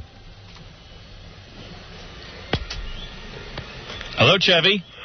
Hello? It's Howard. You're on the air. Howard who? Here we go. Here we go again. Uh-oh. So here we're trying to make up with the guy. Yeah. I don't know Chevy, how here's my contention. Hello? Yeah, hello? Who is this? Chevy, it's Howard. Howard? Stern. Oh. Yeah, what can I do for you? All right, let me just say something. This can't be a surprise. Yeah, this can't possibly be a surprise. I'm sorry? Chevy. Yes. Now, look, here's my point. Hello, who is this? Here's my point. You ready? Here's your what? Here's my point. Your point? Yeah. Are we going to talk or what? Are we going to talk? Yeah. I don't know. You're doing the talking. All right, I'll talk. See, Chevy, here's my point. I think that what's happening is now that we're on the radio in Los Angeles and the TV show is on and stuff, you're getting a lot of feedback and stuff on us. And I actually think you really like the show. Hello? See, now I'm getting like, what is this? It's very uncomfortable. Yeah, it's getting really uncomfortable, and I'm trying to get into some dialogue with the guy. Is there something wrong with this connection? And I didn't beat up. All I know is I got a letter saying to do what I'm doing to help your ratings. That's all I know. Well, I appreciate it. Yeah. I need help in my ratings. See, you see, to me, the thing is that I think you really do like the show. What show? This radio show. I've never heard it. You have, though. No. I saw you on Larry King on the satellite. You were talking about how nothing's happening there, how you listen to it. But I'm telling you... No, I don't think that's true. Is it really? But how come you were saying, nothing's happening? Excuse me. Hold on a second. All right. Let's tell the truth, won't we? Okay. All right. The truth is I was on the satellite and somebody called in and yelled Howard Stern, right? Right. Is that the truth? Yes. Okay, then we went off the air. Is that the truth? Mm-hmm. Yes. And over the satellite, where people could hear us off the air, he asked me what I thought of you. Was that the truth? Yeah, well, I don't know, but yes, okay. Yeah, that's the truth. I have it on tape. And what I said, good. Then you can replay it for the people, and I don't have to celebrate all this stuff. What is it, Gary?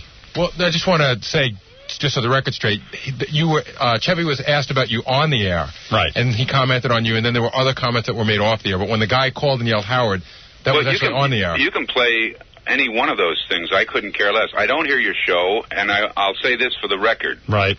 That I've talked to you twice. The first time was when I was shooting Fletch Saved, and you called me on the set and tried to get some dirt on the girl who was broken up with Bruce Springsteen. Yeah, for fun, though. Yeah, but what is it? No, I know. Come on. Let me just finish, because it's so funny. I want to get out the rest of the funny stuff. All right, go ahead.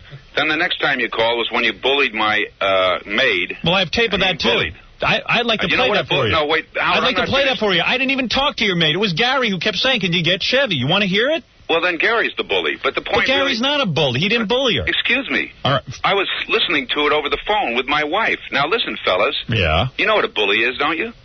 I don't like bullies. Is that clear? Well, I don't like people calling my home early in the morning, and then I don't like you, period.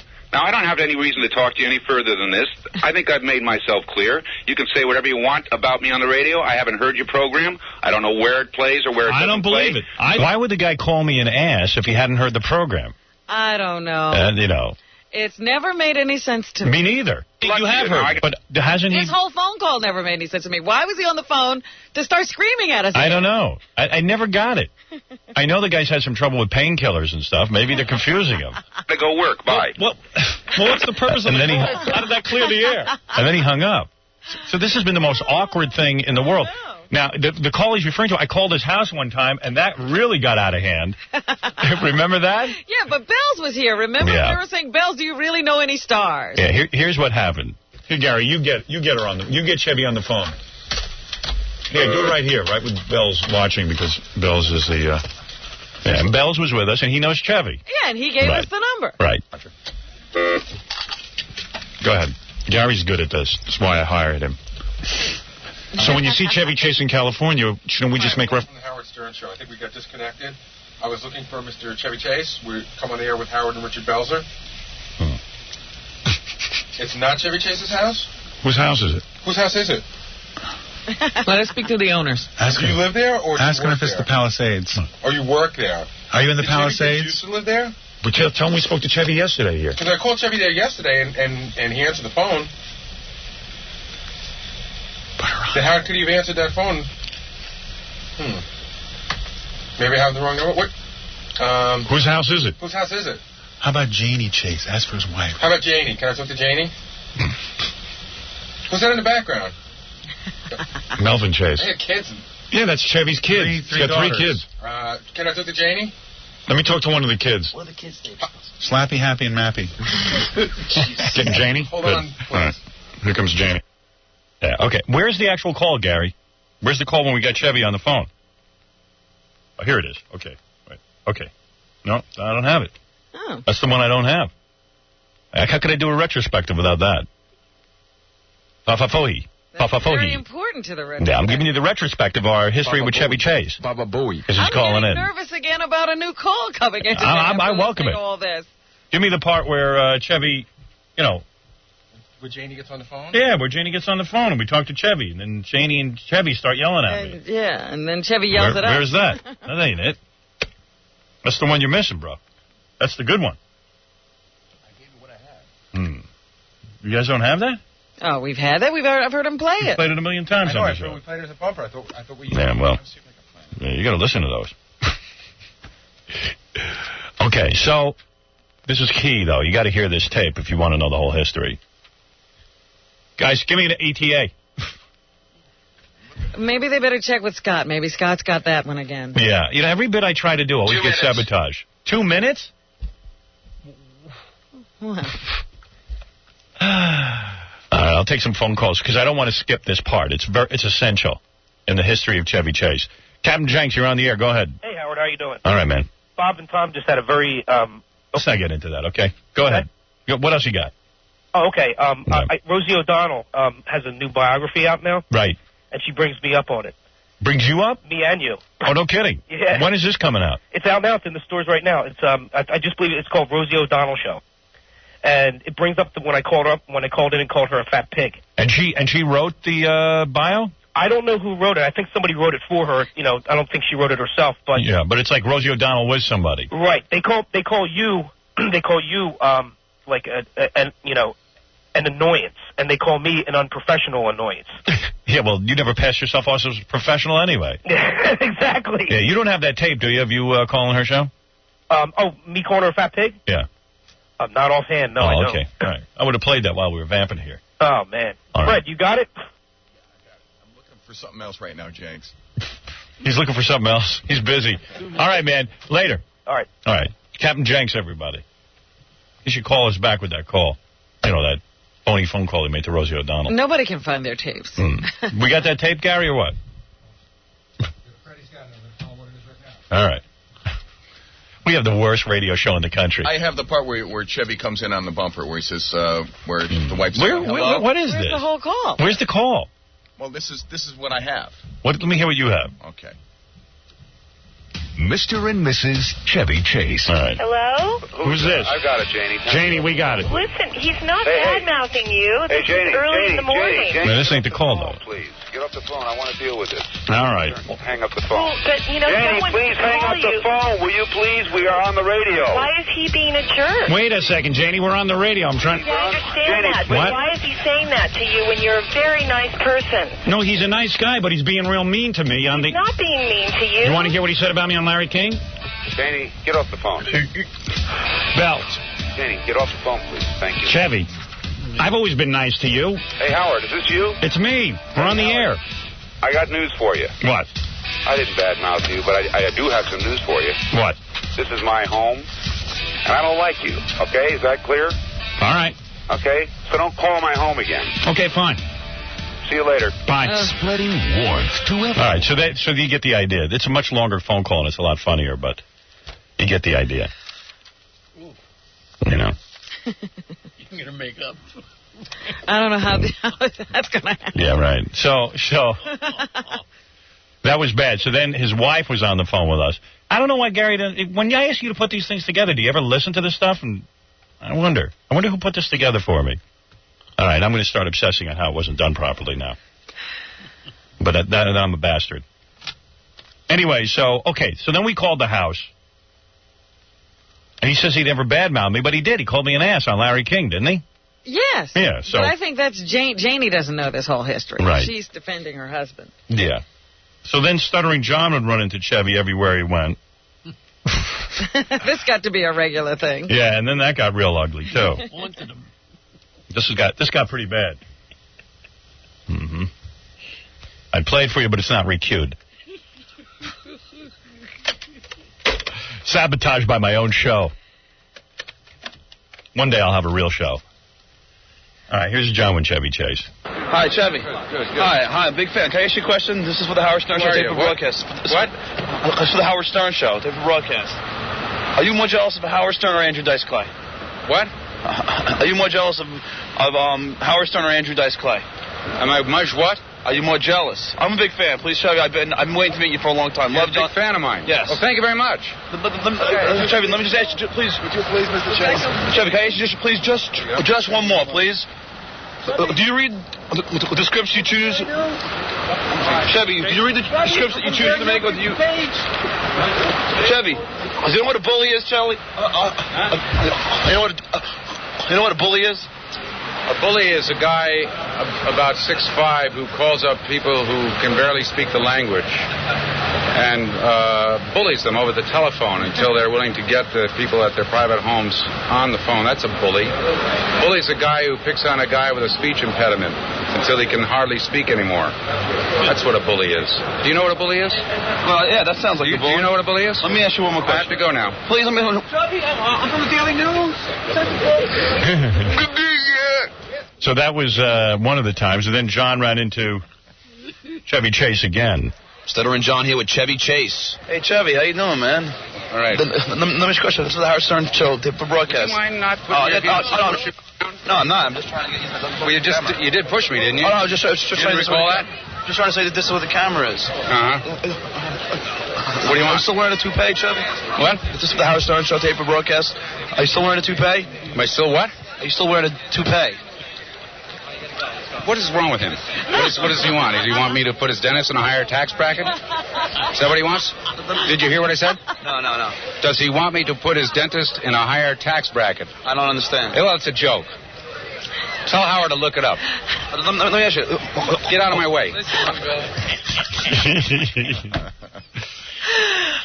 And then it got even worse. It's made for some funny radio. It's great radio. and then Chevy went on the Arsenio show and badmouthed me. Get out of my way. So this has been going on forever. You've been fighting with DJs lately. I have. Like who? Well, I don't know. I just heard about it. I don't even know why you waste your time, but I hear you've been fighting with DJs. DJs mean radio guys? Yeah. No, I haven't even done any radio. Oh, okay. You mean Howard Stern? That guy? No, I haven't been fighting. He called my home early in the morning and berated my housekeeper. She's a lovely El Salvadoran woman. Beat her up, basically, over the phone to get me on live at 7:45 in the morning. Yeah. And I thought that had a lot of class. And beyond that, I guess the guy's basically an egg timer. I don't care. I'm not fighting with him. I just don't like him. Couldn't care less about him. Yeah. Why does the guy hate me so much if you never heard the radio show? That's what I got to ask him. I don't know how he generates all this hate for somebody he's never heard, doesn't know anything about. I guess guys just get jealous of somebody who captures the imagination of the public. And they can't quite put their finger on it. For some reason, people in show business hate me. And they hate that I'm like sort of popular beyond anyone's belief. That you should be. Yeah, from doing this radio show. And they listen to the show and they go, well, I could do that. Why am I not doing that? I'm much funnier than that. I'm greater than that. I'm greater than that. So I say, well, you're welcome to it. Come on the air and beat my ass then. Yeah. But do you think he's finally, like, sat down with a psychiatrist and figured this all out? I don't know, but he's calling in today because he says he's going to work everything out with us. Come on. That's what he said. Gary, get in here. Why is... What was it? How did this come about? Well, we're going to find out. Here, let me play the rest of this Arsenio appearance. I didn't get all the details. It's just like, oh, Chevy's into it with the DJ. No, just when a guy calls your home, you know, if he called your house in the morning and talked to your people that way, you'd be very, you know, angry. But I'm not going to do anything about it. It's like a cab driver. Well, I don't have to deal with that. Yeah. Having driven a cab, I know what that means. Oh, what's a doggy disco, by the way? And I only have 2 seconds. A doggy disco? Speaking. That was on one of my early TV specials, doggy disco. A lot of dogs dancing to the album. All right, whatever. How did this all come about? This current phone call that we're expecting. Okay, so here's what's going on. All right. Caddyshack, the movie Caddyshack, classic movie, is ABC is counter-programming the Olympics. It's going to be on this Saturday night from 8 to 10. Right. The president of Warner Brothers called Chevy, and Rodney Dangerfield for that matter, and asked them could they call on the show. Rodney doesn't get up so early. Right. And Chevy agreed. Wow, said, great. And Chevy said, you know, I never met Howard. Right. I have no, you know, it's no big deal. I'll call him. Great. All right, well, let's see if we can't patch things up. You know, I'll try again. Another chapter. Yeah, I had no problem with Chevy. Chevy's the one who started bad-mouthing me, and I just wanted to ask him about it, and every time I ask him about it, he starts freaking out. I really have a feeling, Howard, I'm telling you right now, I can see this getting off on a bad foot, because you're going to say, he's going to want to call in about Caddyshack, although he knows, I spoke to his publicist, and I said, here's what I'm going to say. We have to address what happened. It has to be addressed. Yeah, of course. Here's what I'm going to say. I say, Chevy, hello.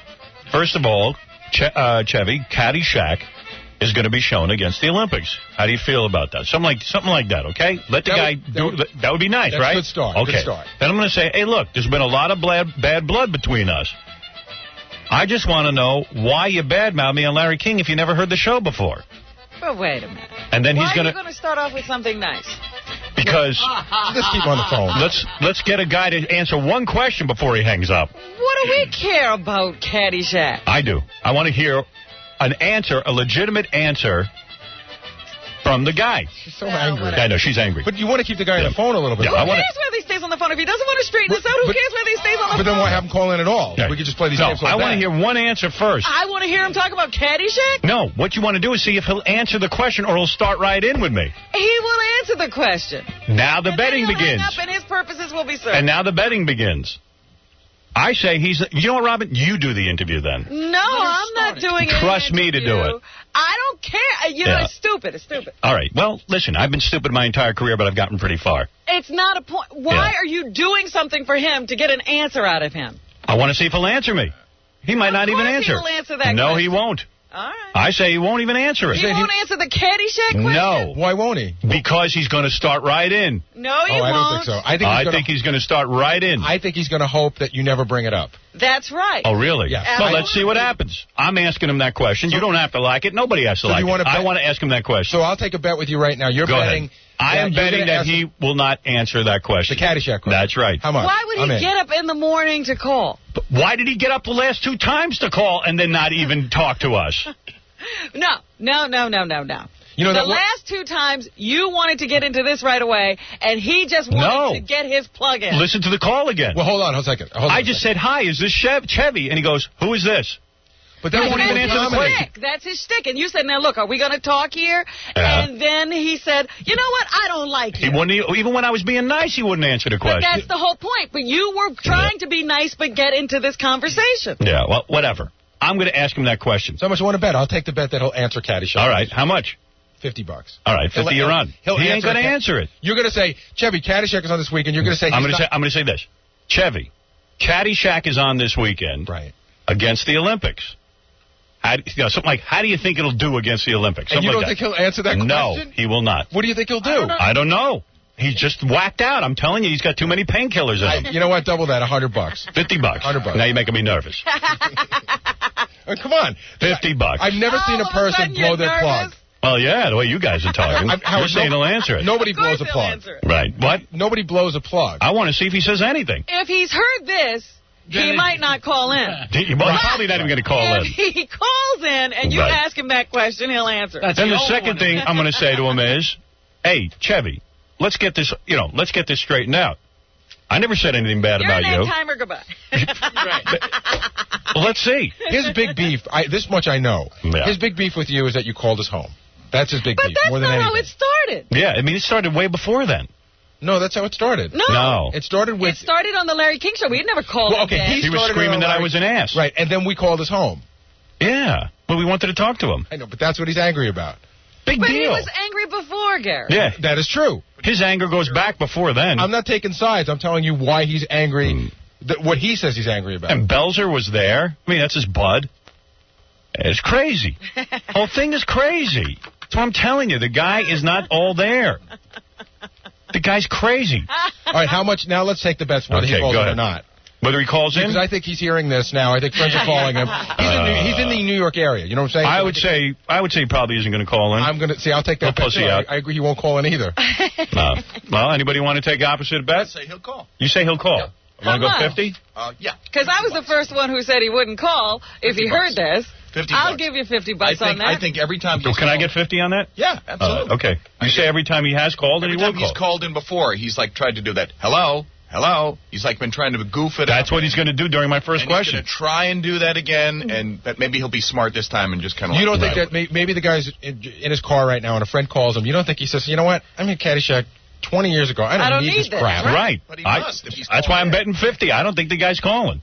So if he calls at all, Was he that's ever what Fred's calling betting, Right. Well, he's supposed to call at 9 o'clock. If He's calling us. We can't call him. Right. That's right. He's calling us. No, That's right. And if he were calling in to promote, say, like Vegas Vacation, Right. I'd say he's going to call. Right. But I don't think there's a lot at stake for him to call in today. Well, Dude, I don't know, man. There is. And I'm not even. You don't want to know something, man? And if anybody knows him and they're calling him and telling him I'm a bastard, I'm not giving him a hard time. I'm just saying to him, dude, if you never heard the show before, why are you going around saying I'm an ass and you hate me? I mean, of course you listen to the show. You must have listened. You wouldn't form an opinion about somebody without listening because he's never met me, doesn't know me. How else would you form an opinion? Yeah, why would you be so adamant that you're nothing if you knew nothing about him? Here's what I say is going on. Chevy's kids are how old? They're in their teens now. They're probably teenagers And this is in high school. This is the weird area that you get into that makes him nervous. Yeah. So you know. Well, hey, I don't care. I understand. His kids are teenagers. Everything makes him nervous about me. His kids are teenagers. They live in the New York area now. Every kid who goes to high school loves me and worships me because I'm the goods. They love it. And now he's got to hear this in his house. Yeah. And now his kids come home and go, hey, Dad, why are you being such a dick? Can I give you an analogy? Yeah. So you think he's going to take the phone call and he's actually going to resolve this? I think that's the intention. That's the intention, but it'll never be resolved because the guy gets angry. He can't bring himself to be humble and to resolve things and say, you know what? I guess I didn't lie. If he was honest, he'd go like this. I'll tell you what happened to me, Howard. I was on some painkillers. And I heard you. I mean, I've listened to the show a couple of times. Now you're wait a minute. Which way did you bet? I think you're on painkillers. You're trying to hedge your bet. If I was Chevy Chase, this is how I'd get out of it because I don't want to deal with it anymore. I don't want people walking up to me in the street and saying Howard Stern, Howard Stern, Howard Stern, because that must be going on for him every day. It must be Howard Stern, toupee, all this kind of stuff. Howard, can I just tell you this? Just tell you this one thing. But here's how I would handle it. Let me hold your thought. If I was him, I'd call up and go, hey, Howard, here's the deal. Okay, I heard the show a couple of times. It rubbed me the wrong way. I guess, I don't know. You know what? I didn't get it. I didn't get it or something, and I just got on the air and I was venting. And I was being silly. But he can't do that. That guy's not humble. He can't admit he was wrong.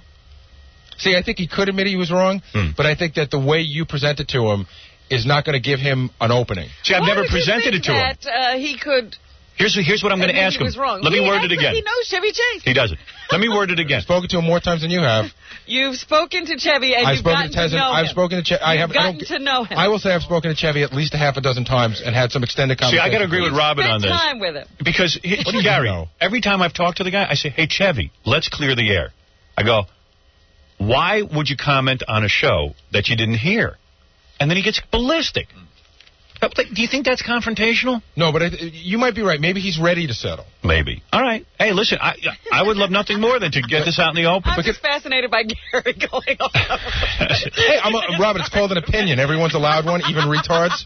Yeah. I just want to say that I would never, if I were anybody, I would never, ever, ever piss you off. And here's the analogy. Remember when we were at, like, the height of the war with Bon Jovi? Right. And you think, like, Bon Jovi was selling millions and millions of records, and people were saying, what could Bon Jovi care about Howard? Right. I remember a friend of Bon Jovi said to me, John really wants to put this to rest. And I go, what does John care about what Howard thinks about him? Right. And he said, every day, Howard pounds away. You know, Bon Jovi puts out a record every year. Yeah. You are on the radio every day pounding away. It's brutal. I know that. And they said pounding away in his own backyard, meaning his whole family was listening. Yeah. And we made up fine.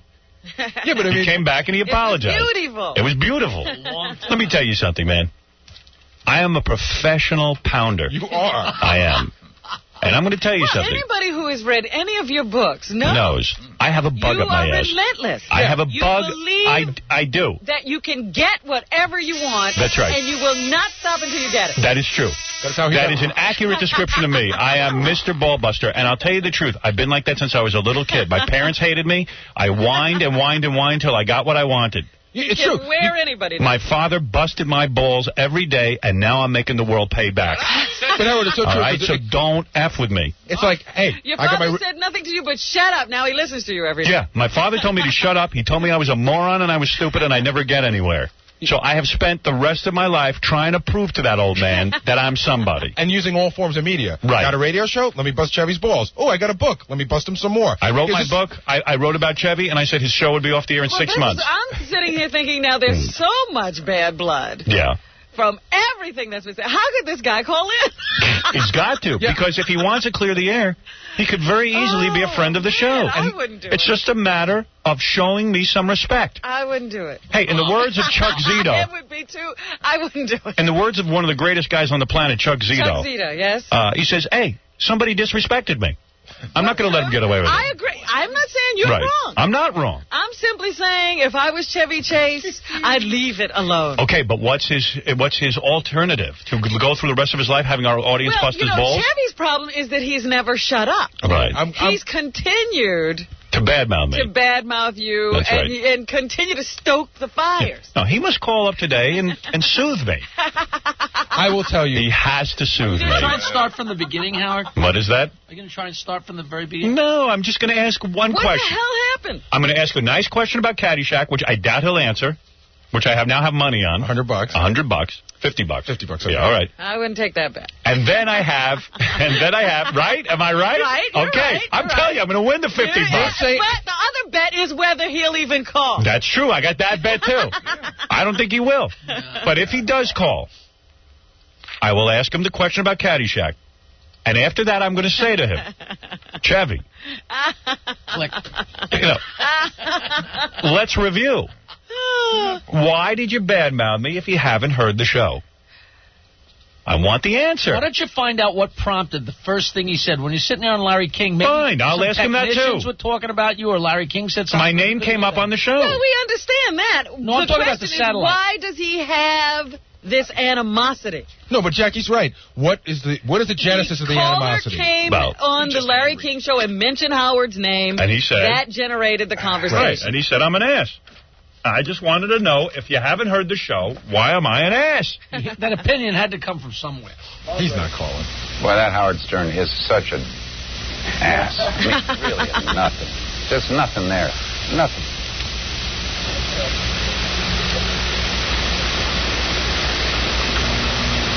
You can't leave it alone even now. You were funny. You were just funny, Stern.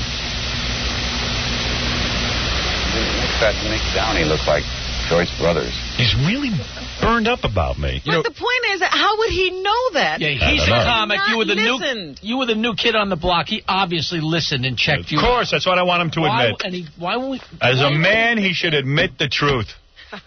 Do you understand what I'm saying? It's ludicrous for me. A real man would say, I heard you. I was threatened by you. You're a fantastic performer. I got a little... We've had people say that before. Of course. There have been people who have finally seen the light and come forward. Is Chevy one of those people? But even if he says he listened and he thought you sucked, at least admit that he listened. Don't burn me. Don't burn me. It's a lesson to all of you Hollywood creeps. He could have left it alone. He never had to say a word. Right. I have the people on my side. You see, people don't realize that. They're not just fighting with me. They're fighting with my audience. The people are on my... I sit at home. My audience is out there. Hey, Chevy, how's your toupee? You know what I mean? What is it? Can I get some action on this bet? What do you want to bet on? I say he's going to call. You do? Yeah, I'll bet you $50. I'll bet you 52. You're on it. Oh, you want to go on it too? Yeah. Now, Gary, I can't afford to lose any more money. But am I going to get paid today? Yeah.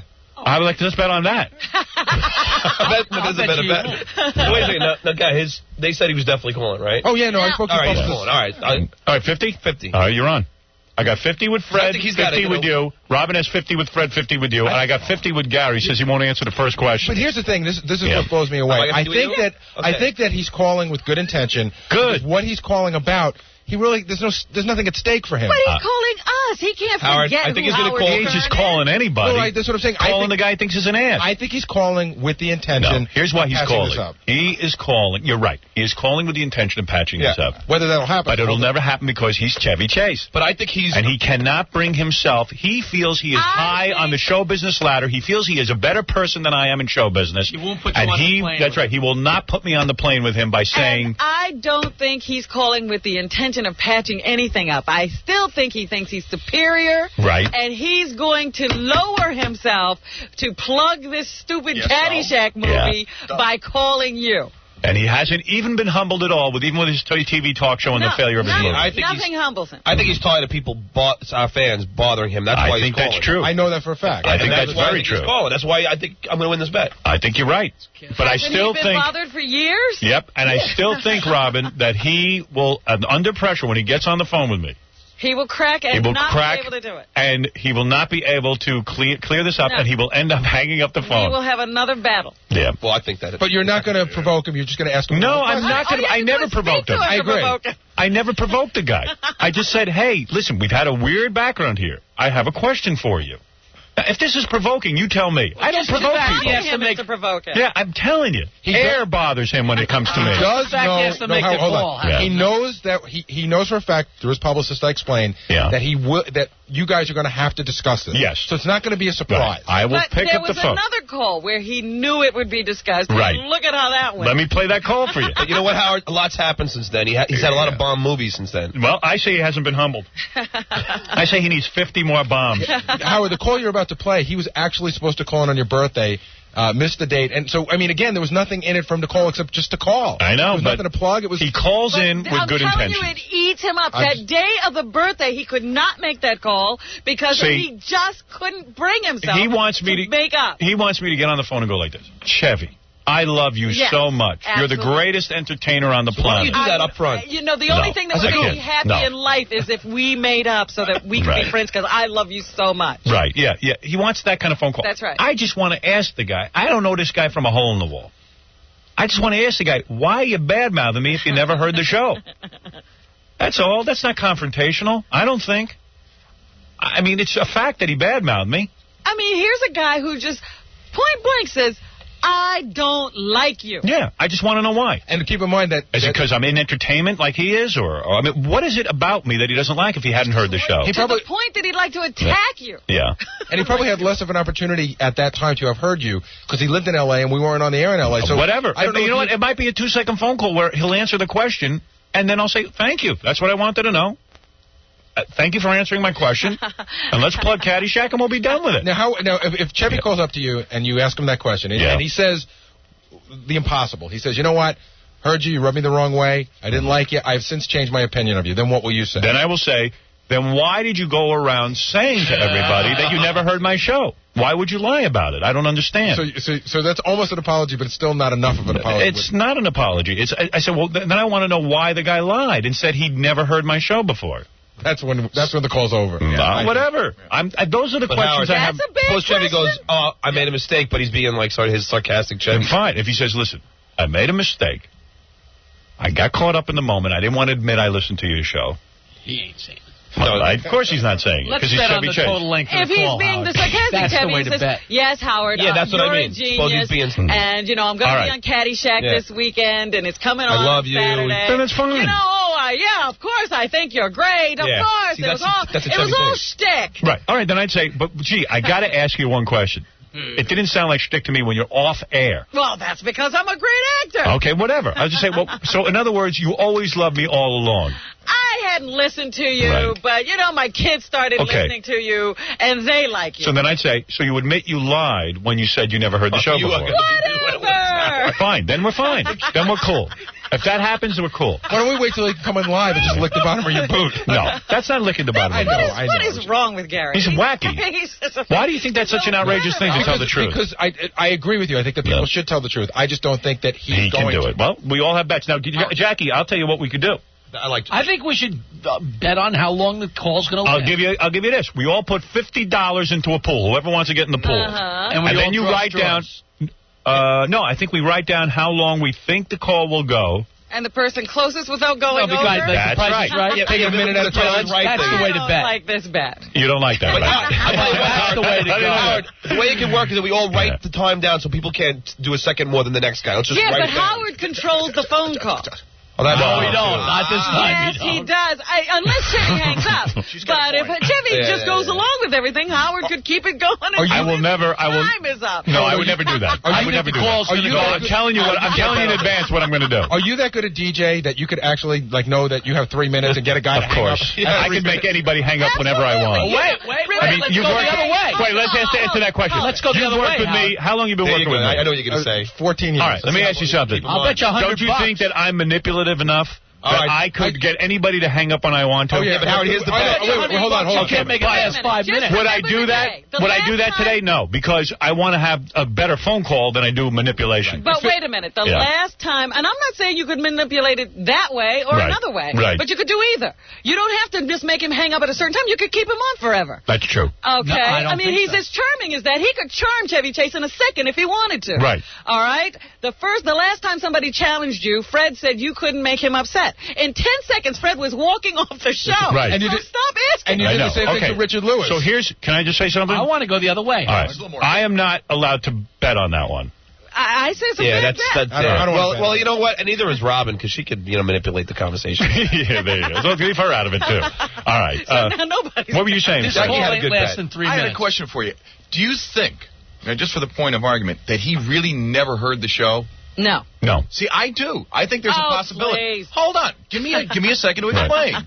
There are sometimes... Maybe he read about me and then didn't like me. I agree with you. Maybe it was one of those things where he's so arrogant, he probably never got up early in the morning. Right. I mean, he used to be hot stuff. Right. He kept hearing everywhere, Howard Stern, Howard Stern, Howard Stern, Howard Stern. Right. He's on the Larry King show. He's feeling like a big shot again. Jenks calls up, spoils his day. Howard Stern. And he was offended So by... let him admit it. Let him admit that. He never heard you. And he was offended by the call when we called him Right. instead of Fletch. See, I think and you that's asked about another- Fritzy's wife. He was offended by that. So maybe pull that all together. No, that's Right. not But that possible, happens Howard. after. That It's happened not after. possible. Mark, you're on the air. Hey, how you doing? Yeah. Listen, you got to remember, I can't give you specifics, but you go back a few years. You've made comments that you've liked some of his acting, but the big thing is you stuck up for Chevy when Fox started his TV show, badmouthed him before the show even come, and then screwed him and kicked him off. I absolutely did, and you're right. Absolutely. One of the points I made when Chevy Chase was fired from the Fox television show, I was furious with Fox. I said, how is it 2 weeks ago they It was were the saying second coming. he's the greatest comedian, he's going to save late-night television, and as soon as the ratings weren't there, Fox television began to badmouth him. Yeah. Right. So And I said that's why he needed $9 million, because he got his reputation ruined. You got to be very careful when you go into these TV deals, because in 2 weeks they could be bad-mouthing you. I said they had to rush into the paper and say bad things about him. Fox ran into the newspaper and started saying bad things about Chevy. But that's the beauty of Howard. He will never side with the wrong decision, even if he doesn't like somebody. That's right. Reminded me. What are you? What are you doing? Hey, Robin. No, I'm talking about further in the conversation. If there is a further. There won't be. Michelle, you're on the air. Hey, in the interview that John's doing where he's explaining what a bully is, he goes on and on about what kind of a person picks on someone with a speech impediment until he can't even talk. Isn't he talking about when you pick on John with his stuttering? Yes. Right, so he's admitting. He's admitting that he listens because he knows you do that. Of course. There you go. Thank you. All right. Have a good day. Thank you, Michelle. Bye. Well, obviously, this will be an interesting program today. Everybody's interested in what's going to happen. The phone call is supposed to occur around 9 o'clock. This is like a championship fight. 9 to 9:15. I told you I had to go through the history for everyone in Canada and Louisville and also all the new markets, Wilkes-Barre, Indianapolis, everywhere. Yeah, Jackie. No, I was just going to say, he had to have heard you because just the way he was speaking to himself and that very first thing on Larry King when he's going, there's just nothing there. There's just nothing. He wouldn't have just said that from magazine articles or something. Who knows? He must have listened a bunch of times. Let me tell you something, Jackie. I can't even profess to figure him out. I think he's just an angry guy. I mean, the guy's been married 3 times. I mean, how well can he get along with people? Good point. But if he was angry before, now you've had a hit movie. That's got to make him... Make him even more nuts. Maybe he saw, the movie turned a lot of people around. Maybe he saw the movie, and now he sees something. Oh, yeah. He sees red. It depends. I talked to someone yesterday. They don't even want to see me because of the movie. Who's that? Some person I know. I don't know. You're weird.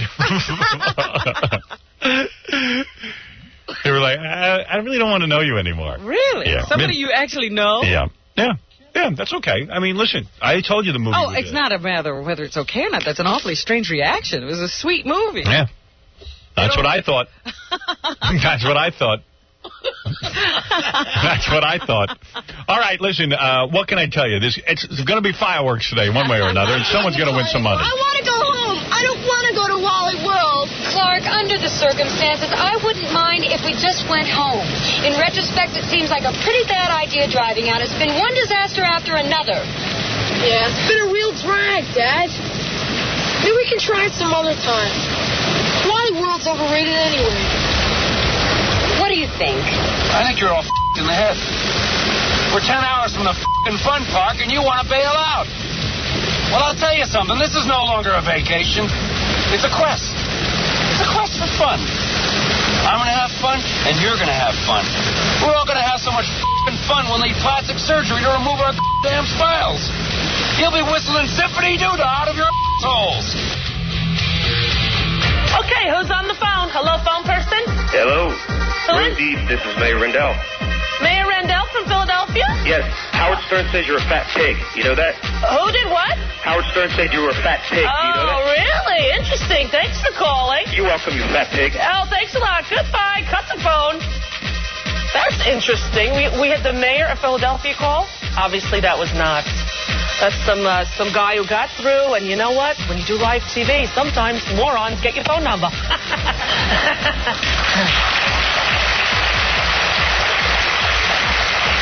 All righty. Well, isn't that special? Well, yeah, sure. There you go. Kill him with kindness. My normal response is, who? All right. I always pretend I don't know who that human being is, since really he isn't a human being after all. All righty.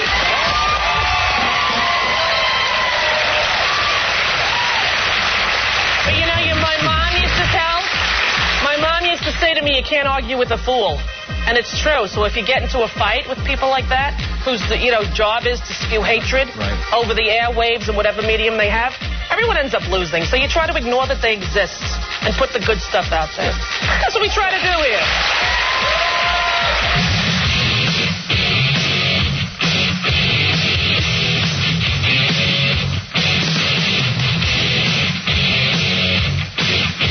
The Howard Stern Show.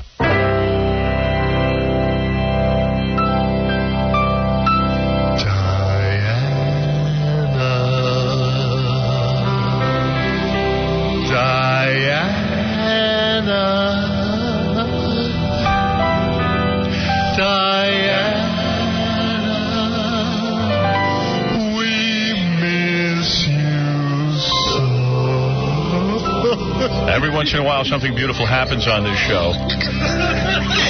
Lady Di, there's a phone pole that is near Lady Di's grave. Accidentally, the phone pole fell down yesterday. Must have been a storm. And we are now able to speak to Lady Di in heaven. Really? That's right. Believe it or not, she went to heaven. Well, there have been a lot of things said about Diana recently. Well, let's find out. Let me plunk this down. This should work. Lady Di, are you there? I'm bleeding. I'm bleeding. Help me. Help me. Anybody but Camilla Parker Bowles, that dried-up old pig. Well, that sounds like Lady Di to me. I've heard your voice. I guess we got the right person. Yeah, we got her. Lady Di, that is you, isn't it? No, it's freaking Kreskin, you stupid twit. Of course it's me. Well, Diana. she was a princess, Howard. She's Princess Di. Yes, Diana's Princess of Wales. I'm bleeding. Oh, my God. You're still bleeding from the accident? No, I'm bleeding because it's my menses. The curse. My time of the month. I'm riding the royal cotton pony. You don't have any Midol, do you? I'm cramping like the Dickens. You're cramping like the Dickens. Yes. I didn't know that would still happen in heaven. Oh, it does. I'm afraid it does. Yeah, heaven ain't all it's cracked up to be. It's funny. You're the Princess of Wales. Yes. And they say Rosie O'Donnell is the Princess of Wales, but she's W-H-A-L-E-S. Oh, yes, I see how that works. Yeah, now, Lady Di, I want to say, on behalf of my audience, on behalf of Rob and everyone, I'm so sorry that you're dead. You're sorry? You're sorry? How do you think I feel? I'm in the prime of my life. I finally get rid of old jug-eared Charlie.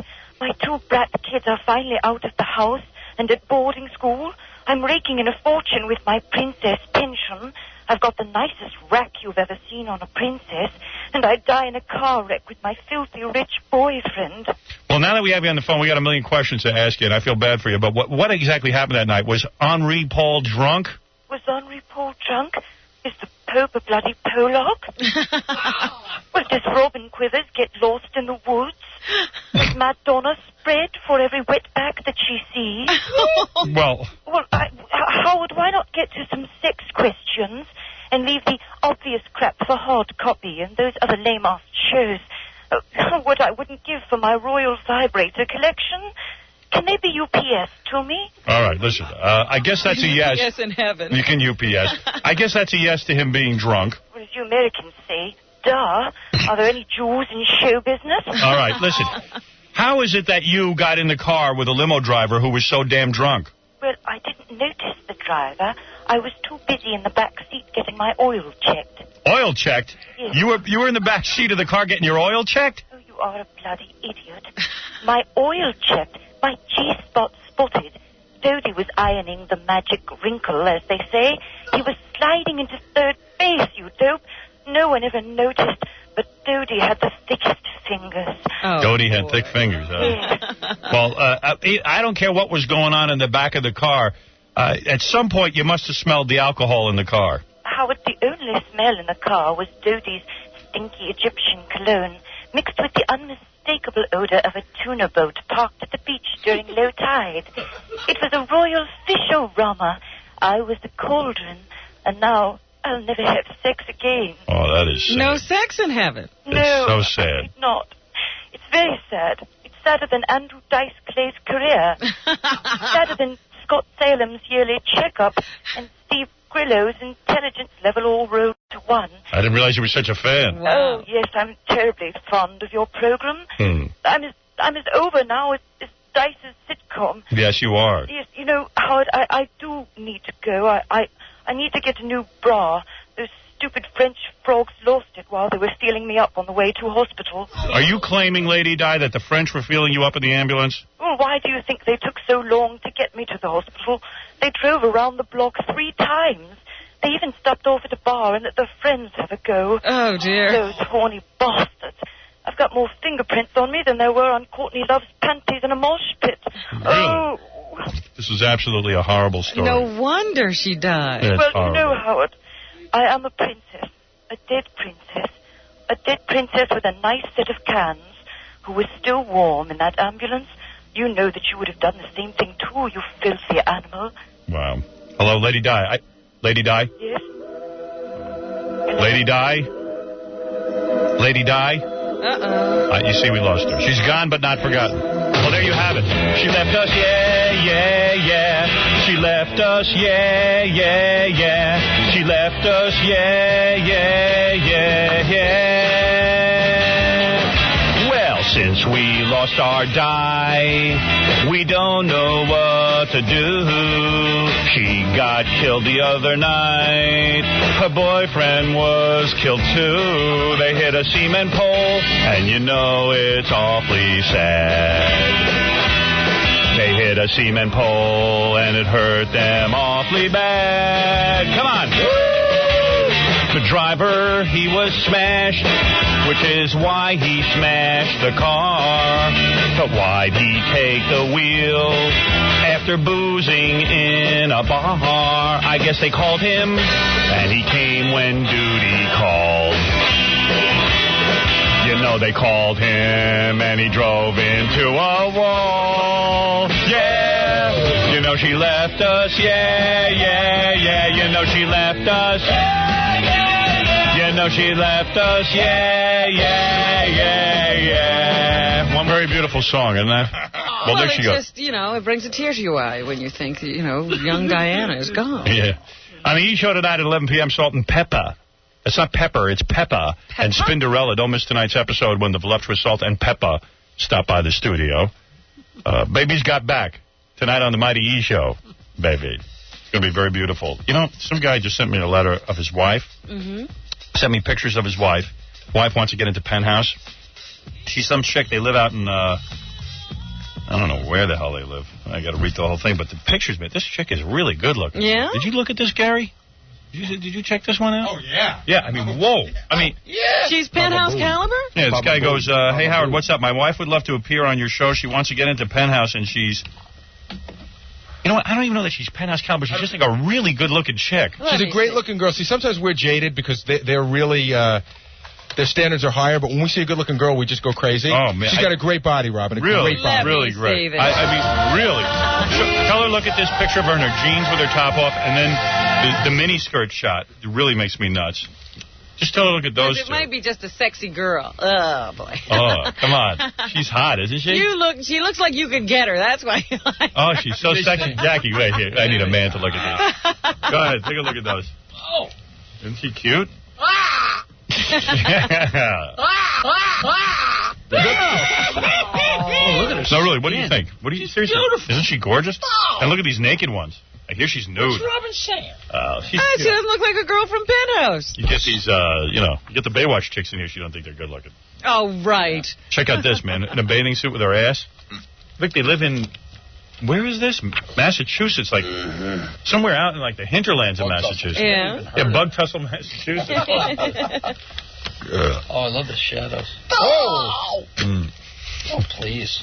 My wife would love to appear on your show. She wants to get into Penthouse and has seen you help submit photos of other wannabes.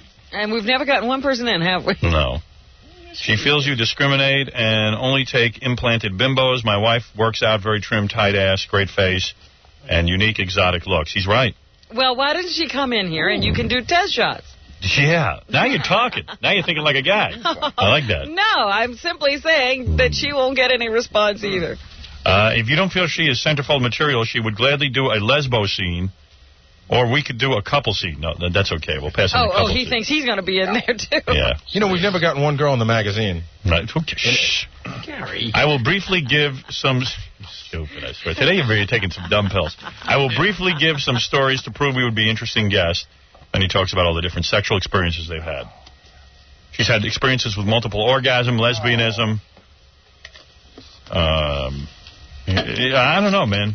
Does she want to come down and take some test shots? I will call and ask her. Yeah. There's some strange things going on. Remember we had that, what was that girl's, Diana Loren in here last week? Yes. The other day I'm watching Entertainment Tonight, and there she and her husband are. They're doing a segment on porn stars who are couples. Yeah, I saw that.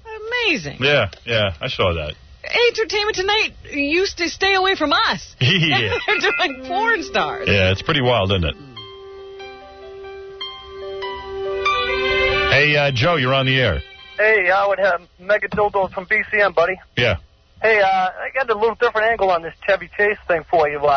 Did all this take place before you were an accomplished author and before you were your big movie star that you are now? He might be calling up to try to kiss your sweet behind, Maybe. Who knows? He might be calling up to kiss my ass, but I don't think so. It all started long before and during. Yeah. What is it? I will tell you that I have two more phone calls. That one phone call that we wanted to like a minute and a half where Janie gets on the phone. Yeah. Have that whole call. And then I found a call where he called in for your birthday a different time, and it went sort of like we said today would go. Yeah. And then again, it went right off. Where's that one? That's on Reel 2. Let me take a listen to that. Hello?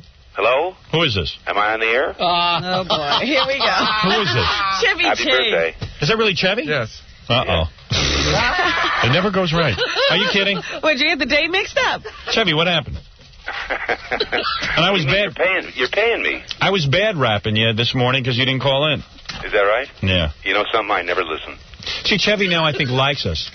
I don't know. There's something different about his voice. Chevy, what's the deal? Are we calling an end to this feud?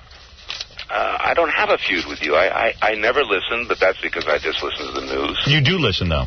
No, I really don't. I don't believe that. I swear to you.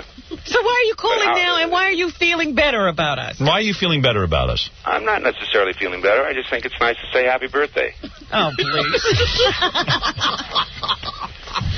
Chevy, I don't even remember why. Why am I mad at him? He started it with the Larry King show. Oh, that's what it was. You started it with Larry King. Did I really? Yeah. You went on the Larry King show, and during the satellite conversation, you went and said that you said I was an ass. What did you say? You were unfunny, untalented. Yeah. He didn't get it. Right. And then I got upset. And then Belzer was on the show, and then I called Chevy's house. Right. And Chevy, rightfully so, was mad that I called his house. But it was Belzer who put us up to it. Yeah, and it was really Belzer. Normally I wouldn't have called you. And I figured girl who keeps interrupting while we're talking. But I figured that you would have a sense of humor about me calling. Out of all the people in the world, you would have a sense of humor with Belzer here and everything. I thought it would be cool. Yeah, since he was a friend of yours and he was, like, calling you. Yeah. I got to replay that phone call. It's the best. When we called Chevy's house. Did you ever actually hear it? Well, let me tell you something about that. See, no, really, honestly. Now I'm going to get lectured. No, I'm not going to lecture you, but it's not fair. You know, and it's not right. We had small kids, and they were sick. And oh, come on. Well, we've apologized. We've apologized for that. It was a mistake. We admit. I don't know who this woman is who keeps talking. I'm Robin, okay? Robin what? Quivers. Now, Robin, does that tell you? Oh, you know who Robin is. You listen to the show. Don't say you don't listen. You do. I know you do. I don't even... Then how would you know I was unfunny? What? Then how would you know I was unfunny? I've known you for years. What, are you kidding me? What do you mean you know me for years? You've been listening. For 15 years. You listened? No. How do you know him? I know him through Belzer, you know, and he calls me every so often. Yeah, but I'm funny. I'm funnier than you. Howard calls God bless you, man. That's all I can say. I'm the funniest. Yeah, you probably are. You and Larry. Larry who? What's his last name? This always ends up in a war. I know. We always wind up with bad vibes here. Chevy, man, what's your problem with me? I have no problem. I really called to say happy birthday. You have to mellow out. I'm mellow, and I'm sitting. What happened when I called your house? So the kids weren't really sick? Yes, they were. They were not. Yes, they and you know were. that your house... Well, it was a shame, terrible that you were sleeping while they were sick. But let's not fight about that, okay? Let's not even fight. Let's just let it go. Who's your buddies? Steve Martin? You play cards with him? Yeah, I love Steve. It's a good life, right? I mean, you basically have enough money now where you can play cards with Steve Martin. And who else? Johnny Carson? Thousands, man. You like Johnny, though. You think Johnny's funny, right? I think you're probably a little funnier than all of those guys. I know I'm funnier than Johnny Carson. I know that. Yeah, well, I know you know that. And everyone's afraid to say that Johnny Carson wasn't funny because, I don't know, they're afraid. They're just afraid. There's nobody in my generation who could possibly... You really want to hear my view on this? Yeah. Well, okay, Johnny's a very funny guy. And a good guy.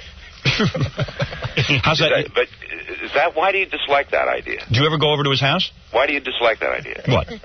The idea that he might be funny and a good guy. Because he's not funny. He's just never done anything funny. Well, it's an opinion thing, Howard. He thinks he's funny. No, because Chevy gets to go to Johnny's house. What's that young hot wife of his? I got to go snap a fish, but no, come on. Birthday talk to me a little bit. Chevy, talk to me a little bit. I've got to go.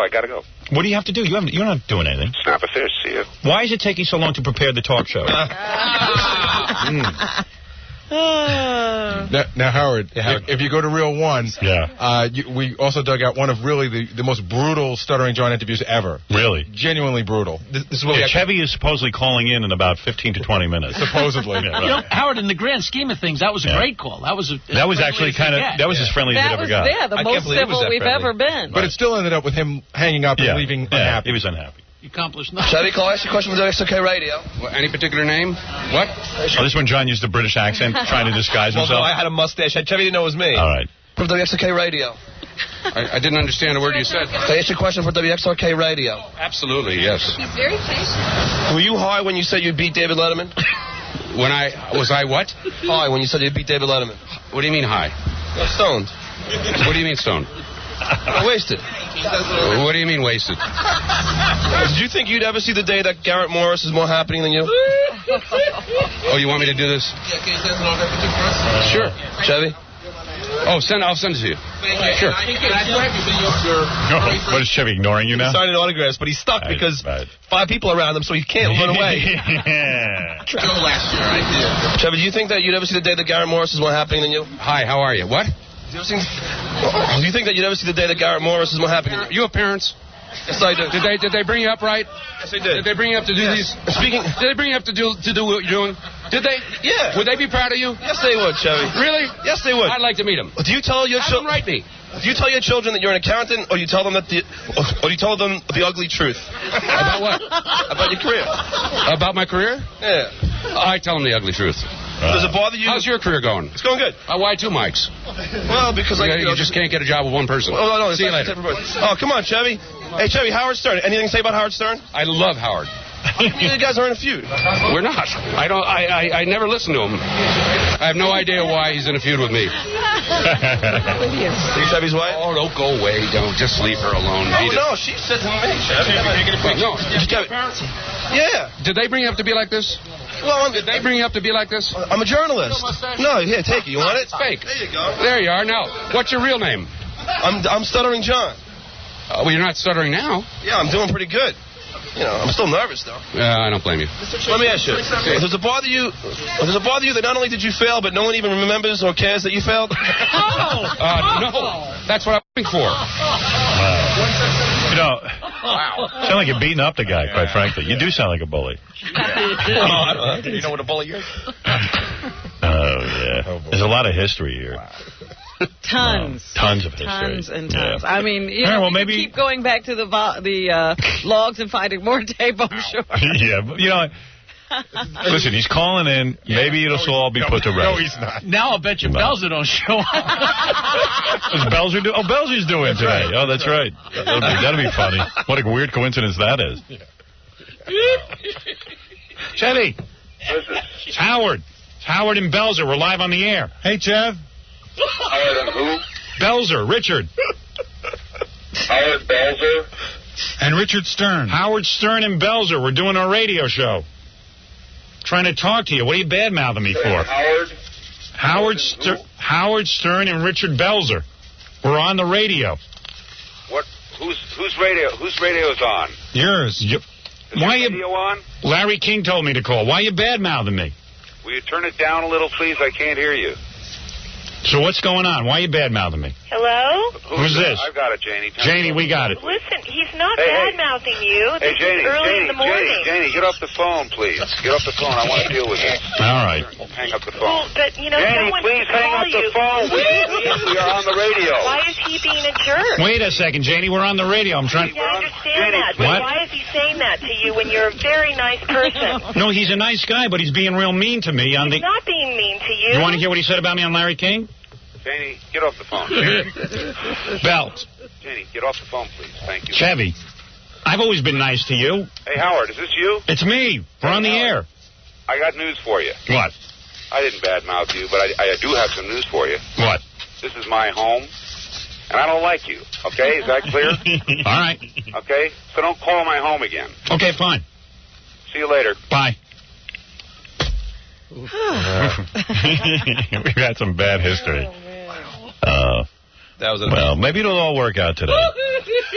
Stranger things have happened. They've ended wars, actually, where people have bombed each other. Hey, guess who's on the phone? This is great. Remember the woman named Special K? I vaguely remember that name. What did she do? All right, let me refresh your memory. Special K is an old woman. Yes. Hey. And am I? Yes, I do have tea. Oh, you do? Yes. You give your sexuality away freely to anyone who asks, right? I have reached 2,000 oral pleasure. Wow. Exactly 2,035. Well, what she does is Monica Lewinsky. She's real good at that. Yeah, she does a Monica Lewinsky. So anyway, you're calling to tell us that you've gone over the 2,000 mark. Yes, only to thank you because you made me very popular with the boys. And I guess they keep calling, and I keep doing it. All right, so what you're really saying is that you're now over different men. Well, different men. There's 900 brand new, and the rest just keep coming back for more and more. I see. And you know this for a fact because you write down every time? Everything is written down in black and white with names and dates and stuff like that. And the numbers of the month. And how many can you do in a day? I've done 15 in one day. Right. Now, for example, yesterday was the day that you went over the 2,000 mark? No, it was really January 30th. Okay. She's been recovering. Yeah. So really you've done 35 more since January. January 30th, right. I see. Now, let me ask a question here. Go ahead. Do you go to completion? Let me clarify that. When Robin says you go to completion, the guys always finish with a smile on their face. Always. I never had any complaints yet. Right. But the man, you don't. Go ahead. When you're done. Yes. You don't have a very full feeling, do you? I do, because I've done something that's really nice. No, she's missing my point. I'm trying to say this in a clean way. Go ahead. You don't, when you get done...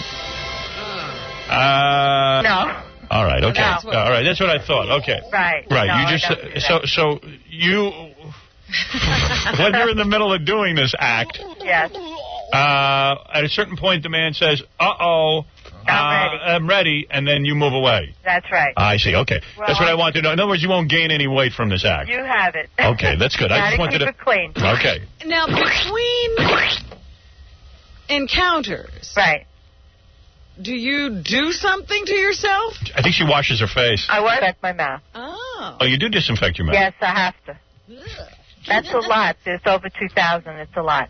Really? I wonder what good disinfecting your mouth does. Well, she would know.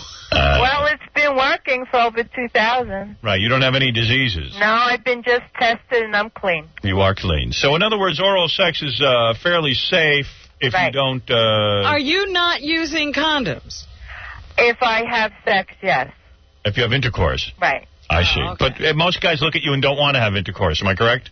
Lately, I have been getting every day. Intercourse every day? Every day. Wow. Did you say you're a nymphomaniac? I guess I am. And didn't you, in fact, perform a Monica Lewinsky on Crackhead Bob? Yes, I did. Yeah, to completion. Yes, I did. Yeah, she did. She really did. I remember, Howard. Yeah. So now, just to refresh everybody's memory, you're the woman, you go down, I guess you wear something sexy. Do you wear a dress every day? No, a robe and a nightie. All right, you wear a robe? It's mostly to my house, though, lately. Okay. Oh, I see. So before you used to go down to the Wall Street area, right. You didn't show up in a robe and a nightie. No. All right, you would go down in a business outfit. Right. And then you would go to the guys' offices? Now it's mostly where I live. So. I see. So the guys drive by and they give you you give them oral sex. Right, in my house. And you've had over 2,000 now. Over 2,000. Well, and no money is exchanged? Never took one penny yet. Wow. No, I never will. Do they ever tip you?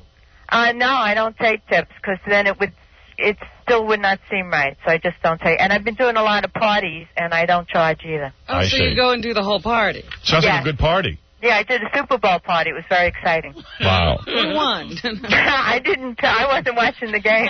She's pretty busy. How many guys did you do during a Super Bowl party? 15. 15 guys at once. Yeah. And are you tired?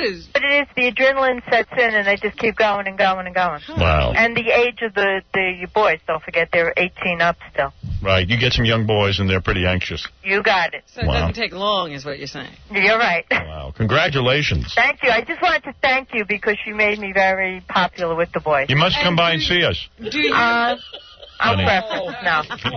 You don't care, because Crackhead Bob's about as hideous as they get. I mean, the guy can barely walk. Right. Yeah. And do you take guys in wheelchairs?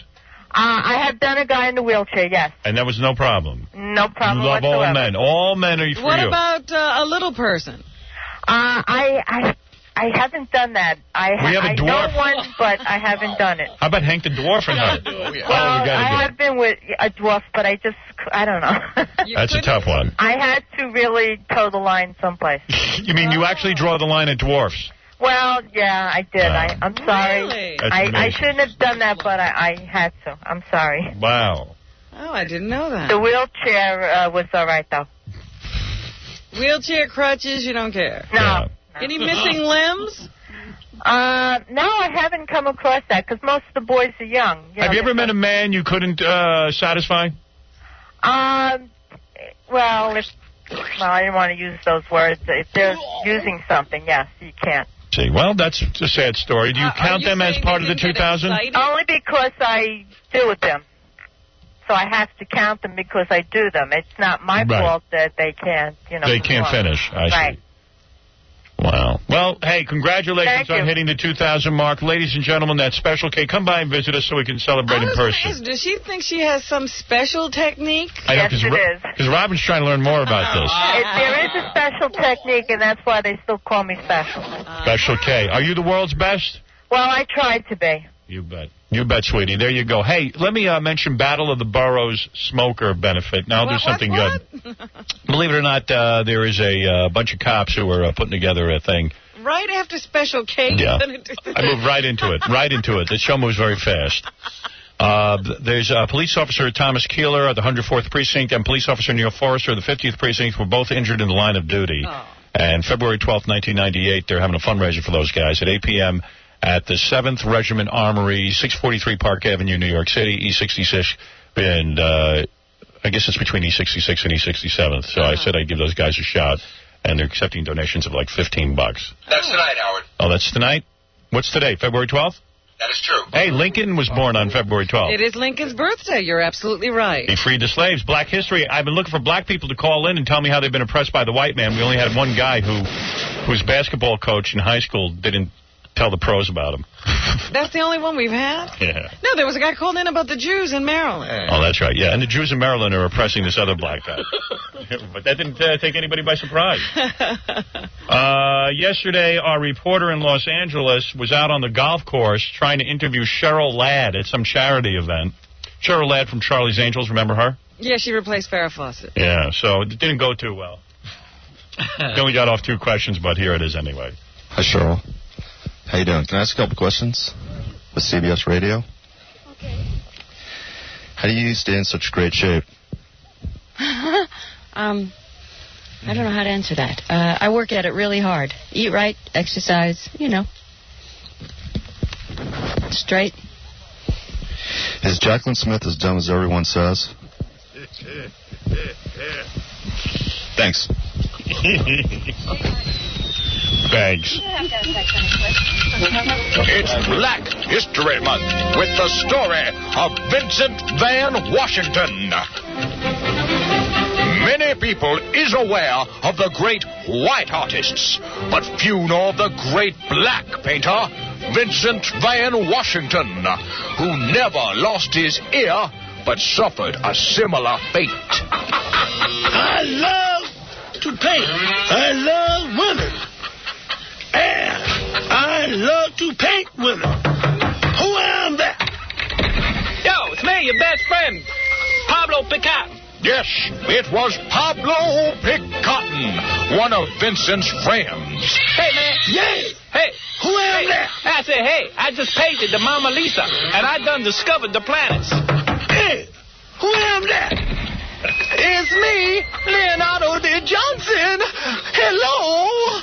It was Leonardo da Johnson, the great impressionist painter. Is you a cubist? Me? I did not know you were Spanish. What kind of painter is you? I'll be Serbio. You'll be cereal? Cheerios or Rice Krispies? Yes, the painters was really communing. What you been drawing, Vincent? Welfare. The starving painter, Vincent Van Washington, at last found pay and work. He was commissioned to paint 14 no trespassing signs. Him? Good. I will be done painting.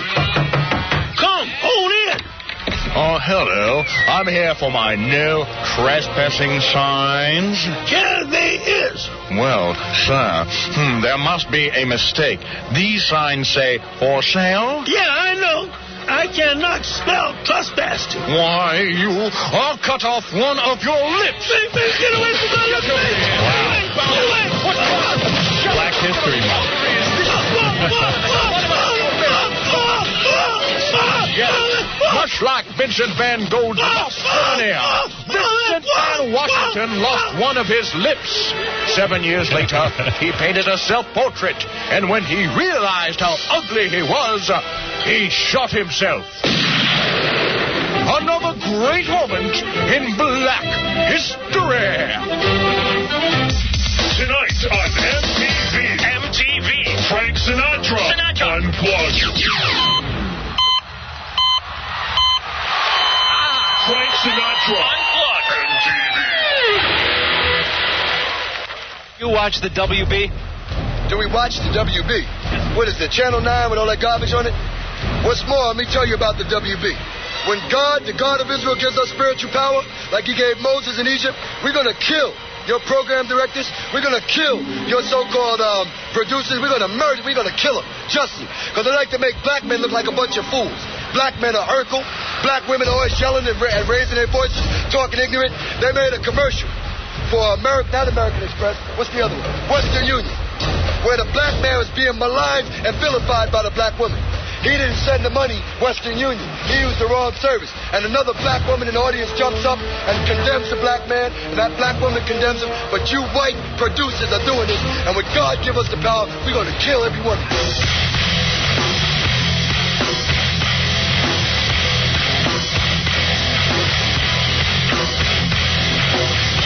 The Howard Stern Show.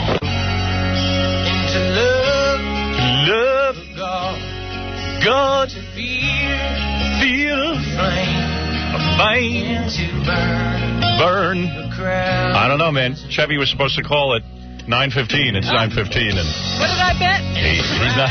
I think we owe him some money. Well, we'll see. We'll see if he calls us. Maybe he's just a little late. We're doing good so far. I say he ain't calling. You say he ain't calling. Yeah. Oh. Now I understand why Captain Jenks was calling us earlier. I just listened to this thing on a website. Captain Jenks called those two idiots, Bob and Tom, in Indianapolis, and pretended to be Billy West. And then he got on and he told them that they suck and I rule, and that they didn't know what to do. Oh, they bought it? Yeah, hook, line, and sinker. It was great. Two idiots.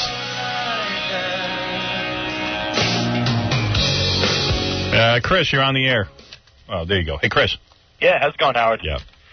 What's it called? I'm having a party in a couple weeks. I wanted to know if Special K wanted to go, because I got a buddy of mine who has never had oral before. Yeah, well, she'll do anybody. I can really attest to this fact. I had her down here. Dwarfs. Yeah, I mean, anyway, you can give her a call. How do I do that? 516? Right. 922? 9458. No, I don't know how to get onto that one. Yeah, he's onto that. This guy's too much of a fan. We don't look up people with special K. Yeah, I don't, you know, I would hook you up. I just don't even know what's involved. But those French laws are getting to us. Yeah, exactly. We don't want to be a panderer. Alan, you're on the air. Yeah, if Chevy gets into that stupid routine, oh, hello, I can't hear you, who's this, is this Howard? Tell him to kiss off. Don't kiss his ass, Howard. You don't need him. He needs you. He's bald. He's not funny. He hasn't been funny since the first Vacation movie. And tell Baba Booey to stop kissing his ass. Robin's the only one over there that's saying, tell him to go screw. F Baba Booey and F Chevy. Thank you. All right. That was Jim Belushi on the phone. Yeah, you're on the air. Go ahead. Howard? Yeah, hi. Howard, I have to tell you. I can't hear you so well, ma'am. I have to tell you that my sister is a swinger. Yes. Okay? And the other day, when I brought my date over there, I'm just getting divorced. And I finally got a date. And I've been hanging out with him all week, so I brought him over to my sister's house. She just got a nice new little house in Tile. And they're like this. Her and her husband, they're calling him. This broad must be on cat tranquilizer. I'm like, where are we going here? Nowhere. She's a wacko. Belushi, get up here. You can pick it up in a second. She's a wacko. I really didn't want him to go. What is she even talking about? I think her sister and her husband slept with her boyfriend. I don't know. What is it? Chevy's on the phone. Yeah? Yeah, well, we just lost $100. Lost $100? Yeah. Cost me $100. Now I'm really pissed at him. Yeah. Stu came downstairs. Oh, hey, honey, quiet lady. you got to go talk to the wall. I'm busy. Oh, I'm sorry. All right. Here we go. Here we go. Chevy. Hello? Hi. Hi, who's this? It's Howard. How are you? This is Howard and Robin. Hi, Chevy. Hi, how you doing? Chevy, I understand your movie's going to be on against the... Olympics. Oh, yeah. Yeah, on Saturday. Caddyshack. You know, Caddyshack. Right. Yeah. Did you ever see it? Yeah, great movie. Yeah, it's good. Really good. Well, I made back some money just now. You just made 50. I made 50 also? No, I lost 150. What happened? You see, okay, first of all, we had bets that you wouldn't call in. I lost those. Why'd you do that? Well, because I didn't think you would call in because of just all the water... All that's gone on. All that's gone on before. We've never even met each other. No, we haven't. So how could we have any water under the dam? You know, everything, with me calling your house, know, the whole thing. That's a long time ago. Hey, let's clear the air, okay? All right. All right. So remember when you were on Larry King and you said you didn't like me and that I was an ass? Yeah. Yeah. Then you said I never heard the show ever. Yeah. But why would you think I've always been curious about this, and I mean it. Why would I be an ass if you never heard the show? Well, wasn't this after you called me? No. No, it was before. I never understood why you were so perturbed about me. Was it? But did I say that on the air or just off the air? Off the air. Off the air. Oh. I mean, you really sounded like you were just like, God, the guy's an ass. I don't get it. And I don't know. Him to Morton Downey. I don't know how we got off on I don't know why I did that. Yeah, I never understood why we got off on a bad foot. Other than I got upset. I actually wanted to understand because I do bring this out in a lot of famous people. Yeah. I mean, you wouldn't be the only one. I mean, there are famous people I know. I've read interviews with them. They go, I've never heard the show. Yeah. I hate the guy. And it's almost like they resent my success. Geez, I don't know why I would have said that. If I'd never heard you, I don't know why I said it. Yeah. I know why. Why? I know why. Okay. Because, do you remember when I was shooting Fletch? Yes. And that, what was that girl's name? Julianne Phillips. Julianne Phillips, the one who was right. married to Bruce Springsteen. Yeah, and you called, and, well, I know why now. Right. Because, apparently, you called, we were shooting in Astoria, and you Right. called and asked me a bunch of questions about her divorce. Right. And at the time, I remember that I didn't know who you were, but I remember that she was, like, crying every day because she was really going through it. You know, it was very hard. And, hey, you were very mean. You know what was weird to me? What? She married the guy. She came out with it with a couple of $1 million. Yeah. I don't know. I don't see. And she's the one who left Springsteen. Oh yeah. I mean, I don't know. I figured, like, hey, what's I don't the know big the deal? details. Well, I remember I don't know whether a couple of $1 million pays for all the whatever the emotions she was going through. But all I know is that I was shooting this movie and I got this call, and you started asking me questions about her sex life or something, and I just felt you were an ass. Right.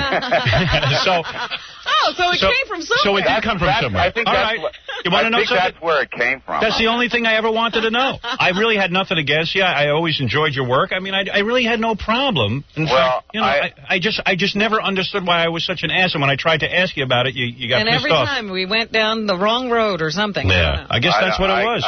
That's the only thing I can think of. And you know what? It's water under the bridge, for Christ's sake. I mean, it's all right. I mean, what the hell? All right. What do you think, Robin? That's a very good explanation. It was an explanation. It really was. I didn't know that. That's what it was. Okay. Wow. I'm pretty sure because I had not heard you. I don't think you'd called me or anything yet or anything like that. No, certainly the call to home hadn't come. But then I called your house because Belzer. Hey, by the way, Belzer is actually here, which is total coincidence. He's the instigator. He is. Always. Belzer gave me your phone number and said, "I'm a really good friend of Chevy's. He has a great sense of humor. He won't care if we call him." And then I called you, and then you did care. You hated me even more. He's the big instigator. He's one of the funniest men in the world. He is. Hey, Belzer, come in here and say hello to Chevy.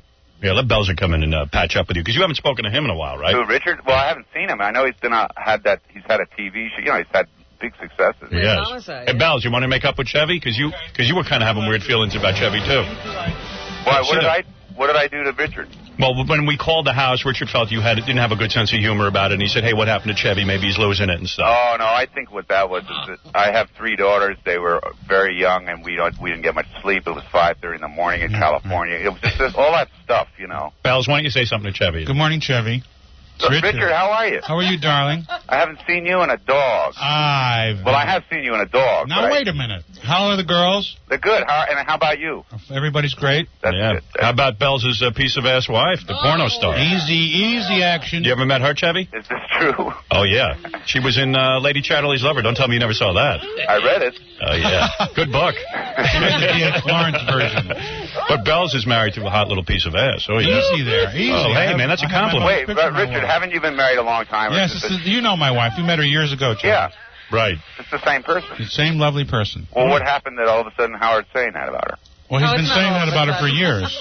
And by the way, as long as we're clearing the air, you know, I stuck up for you. Who did? Even though we were feuding, I stuck up for you during the whole Fox thing when Fox fired you. That's right, you were. I sure did. Oh, God. You shouldn't have stuck up for me then. Why? Well, we didn't like the way you were treated. It was the way you Not were about treated. the show, the way you were treated. And this is what I've always said. You know, people in the press said, hey, Chevy got $9 million when his talk show went off the air. How could they give him $9 million? I said they should have given him $50 million the way they treated him. I didn't get... Oh, that's nice of you. I didn't get that. Actually, I didn't get $9 million either, but that was very nice of you to say. Well, I'll tell you why. Why do they hire somebody and say, hey, he's the second coming of Christ? And I don't know. You know, I'll tell you something. That was the hardest thing I've ever tried to do, and I'm glad glad I'll never do it again. Yeah, I don't blame you. The thing, God. and this is what I say about Hollywood. If you do something for them, they tell you you're great. And then if the show doesn't work out, they're the first ones to go in the paper and say you suck. Solhaney, what was her name? Who? Lucy Solhaney. Lucy Solhaney was the woman, and I screamed about it. Even though there was she spent her entire when we were taping that show, she was up in a little window the whole time and making faces and doing stuff. And she'd call down and say, "We'd like to redo that. We didn't like it." And I just all I knew was I had to do stuff like smell Engelbert Humperdinck's perfume and tell him it was good. And the whole thing getting hard just thinking about it. Nothing worked right. It was just unbelievable. Yeah, it is weird. But Caddyshack was, that was a long time ago, but Caddyshack was great. Caddyshack is a great movie. That I'd be willing to promote. You're damn right. Caddyshack will air this Saturday night on ABC from 8 to 10 if you don't feel like watching the original Caddyshack. If you don't want to watch The Rain on Channel 2. Right. Because they are having weather problems. Oh, yeah. Yeah. I've been waiting for the... downhill for 3 days, and that's... I'm waiting for the rain skiing. How are you getting along with Bill Murray these days? You see him at all? I don't see him at all, but if I were going to watch Caddyshack, it'd be for Bill. I mean, it's one of the funniest pieces of work I've ever seen. I thought you two guys didn't get along. Who, Billy and me? Yeah. Oh, sure we do. Well, we don't see each other, but yeah, sure. Oh, okay. I guess I'm the only one you don't get along with. No, just me and Richard. Right.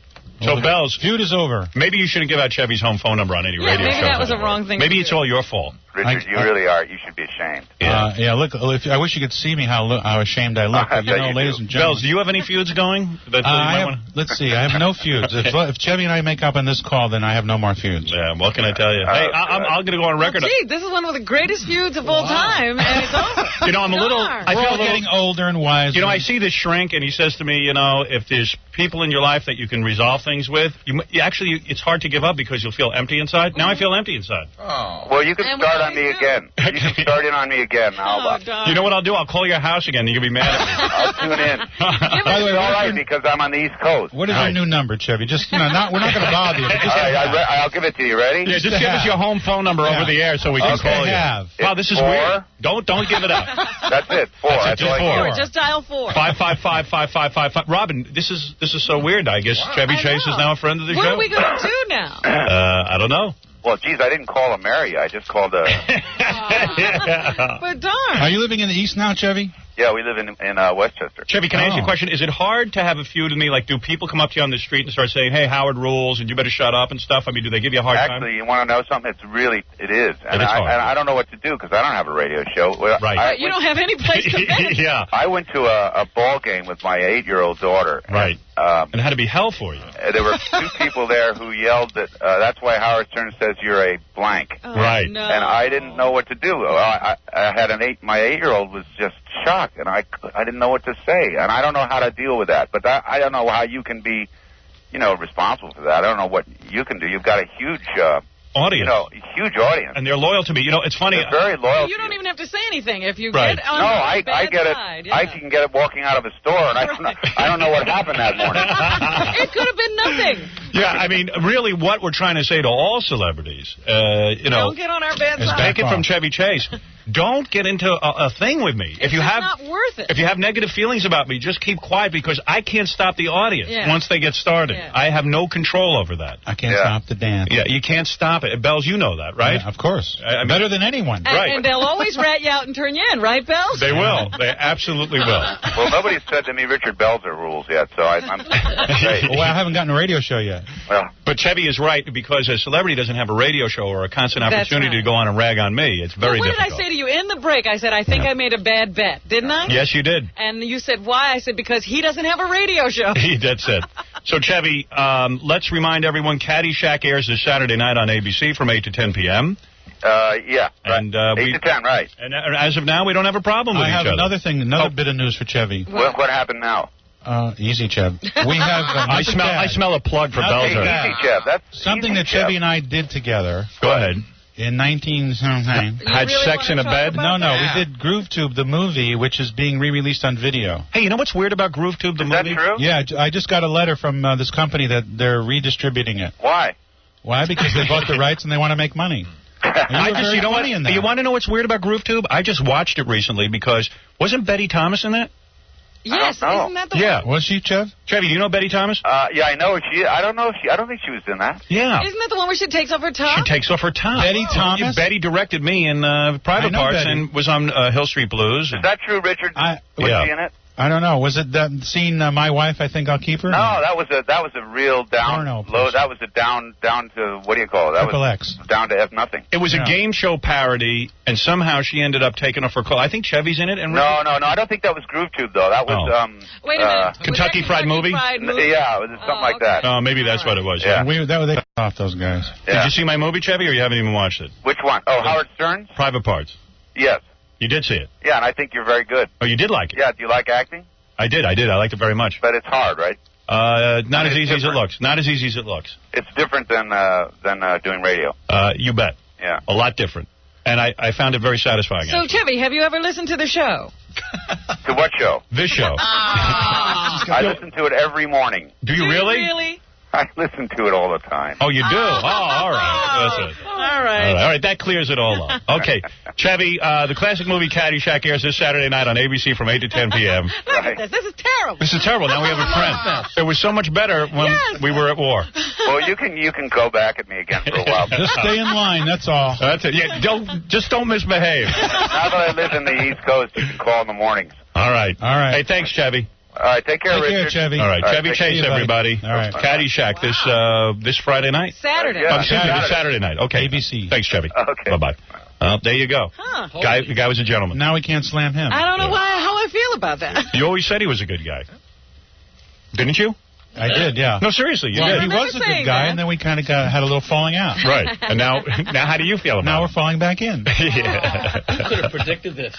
None of us did. None of us called this one. Let's call Ripley's. Yeah. Well, hey, listen, how long was that feud? That was a long one. Very long. Yeah. I mean, that was How many years? 8 or 9 years Is ago. it that long? Guy was a total gentleman. Oh, my God. Guy was a total gentleman. Does he have a choice? He said he listens to the show. No, he doesn't. He really doesn't have a choice. But he was cool about it. He was cool about it. You can't bitch about that. The guy was a gentleman. He's just being a smart businessman. Yeah. Well, whatever. And nobody can blame you for Said that. he listens to the show all the time, and he was angry because I came on kind of strong about the chick he was starring with in a movie, and that was what he based me being an ass. Yeah. Good. All right, Mike, you're on. You believe that? Chevy is such a weasel. You don't like him still? Nah, he's a weasel. Why? Hey, the guy was a gentleman. This guy's a speech therapist, obviously. You know what it is? The audience doesn't want to give up I know. Well, it was a great feud. It was a great feud. We played everything that went on. We played all the tape. And it was so good. I still say F Chevy. Really? Yep. Why? You didn't like what he had to say? Nah. Never liked him. All right. Well, that's why there's chalk and that's vanilla. a personal opinion. All right. Hey, look, what can I tell you? The guy's holding a long-time grudge. It's not easy to get over. I mean, look, he fessed up. He told us why he had that opinion. He was even honest about how bad the television show was. Right. I mean, everything. You got to give a guy that. The guy was humble. Right, let's Nobody not likes to worship the guy revisit now. that kind of crap. Yeah, let's not go overboard. Yeah, okay. But Robin is right. About you right now. What'd you say? I bet you he's talking about you right now. I think Doesn't matter, not on the radio. As long as I don't hear about I'm sure it. he's relieved right now. Yeah, I frankly. think it's good for him to just have this pressure off of him. Yeah. Absolutely. Yeah. King, you're on the air. Yeah. Hello. Hi, Robin. Good morning. King I as love in, you. as in Sky King. I thought he was dead. Sky King? Flew that plane? Yeah. Him and John Denver. Experimental plane guy, Sky King. First of all, the plane Sky King, for anybody who remembers that show, Sky King used to drive like an experimental plane. It was a one-seater. Personally, It was him and Penny that were in it. Yeah, Penny, that's right. Penny was a piece of ass. I don't know where she is now. Did she always have to have a But pilot? Penny was a lame chick who sat behind Sky King every day and couldn't figure out how to fly a goddamn plane. Never took the controls. That's like my father said to me when I was 17 years old. I had driver's ed, and I go, Dad, I don't know how to drive. He goes, you sat behind me for 17 years. You don't learn anything. Like I got to teach you from scratch. I go, I swear to you, I don't know a thing. No clue. Yeah, no clue. Every kid in my driver's ed class knew how to drive a car already. Yeah. From watching. I stole my car when I was like 15. You're a very tough Jew. That wasn't tough. I was terrified. Is he? He's a Jew. He's not a real Jew. Gesundheit. Okay. Yeah, go ahead, King. What do you want to say? yeah, I got more talent in my left testicle than Chevy Chase will ever have. At least you have a left testicle. Well, but where have you? Yeah, Bells doesn't even have a left testicle. How'd you know? Hey, can I ask you a serious question? I don't mean to make a joke about this. Oh, you don't? You don't mean to make a joke about Because you had this. testicle cancer. Yeah. How do you, I think I might have testicle cancer. How do you know? Testicular. Yeah, how do you know? Do you have Come to, here. do you feel a Come lump? here, I'll tell you. Was it a lump? Yeah, it's like one of the balls has a beret on it. What were you doing Really? touching yourself? Yeah, what's your problem? The way women do breast exams, men are supposed to. They're supposed to, but do you didn't exam. know that. Bells is like a chick. I was just giving myself a breast exam. I mean, but your hands roam down My lower. wife said, it's the wrong end. But, ladies and gentlemen. Yeah. My testicles have been hurting, but I think it's from running. Running They hurt? Yeah, they hurt, and my whole lower region on a hurts. treadmill or around? I run in the track? street. In the street. Don't run on the street. Really? Run on grass or soft. No, it's really bad. The shock to your leg. You know what? You're in the worst shape possible of human I'll go being. one-on-one with you basketball now. We'll play 11 points. I'll spot That's you 10. not fair. That ain't my sport. $10,000. You'll spot me 10 points? Yes. Really? Yeah, and the ball out. Pay-per-view. You'll give me the ball. Wait, hold on a second. Let me get this straight. Get into it again, are you? It's an 11-point game. 15-point game.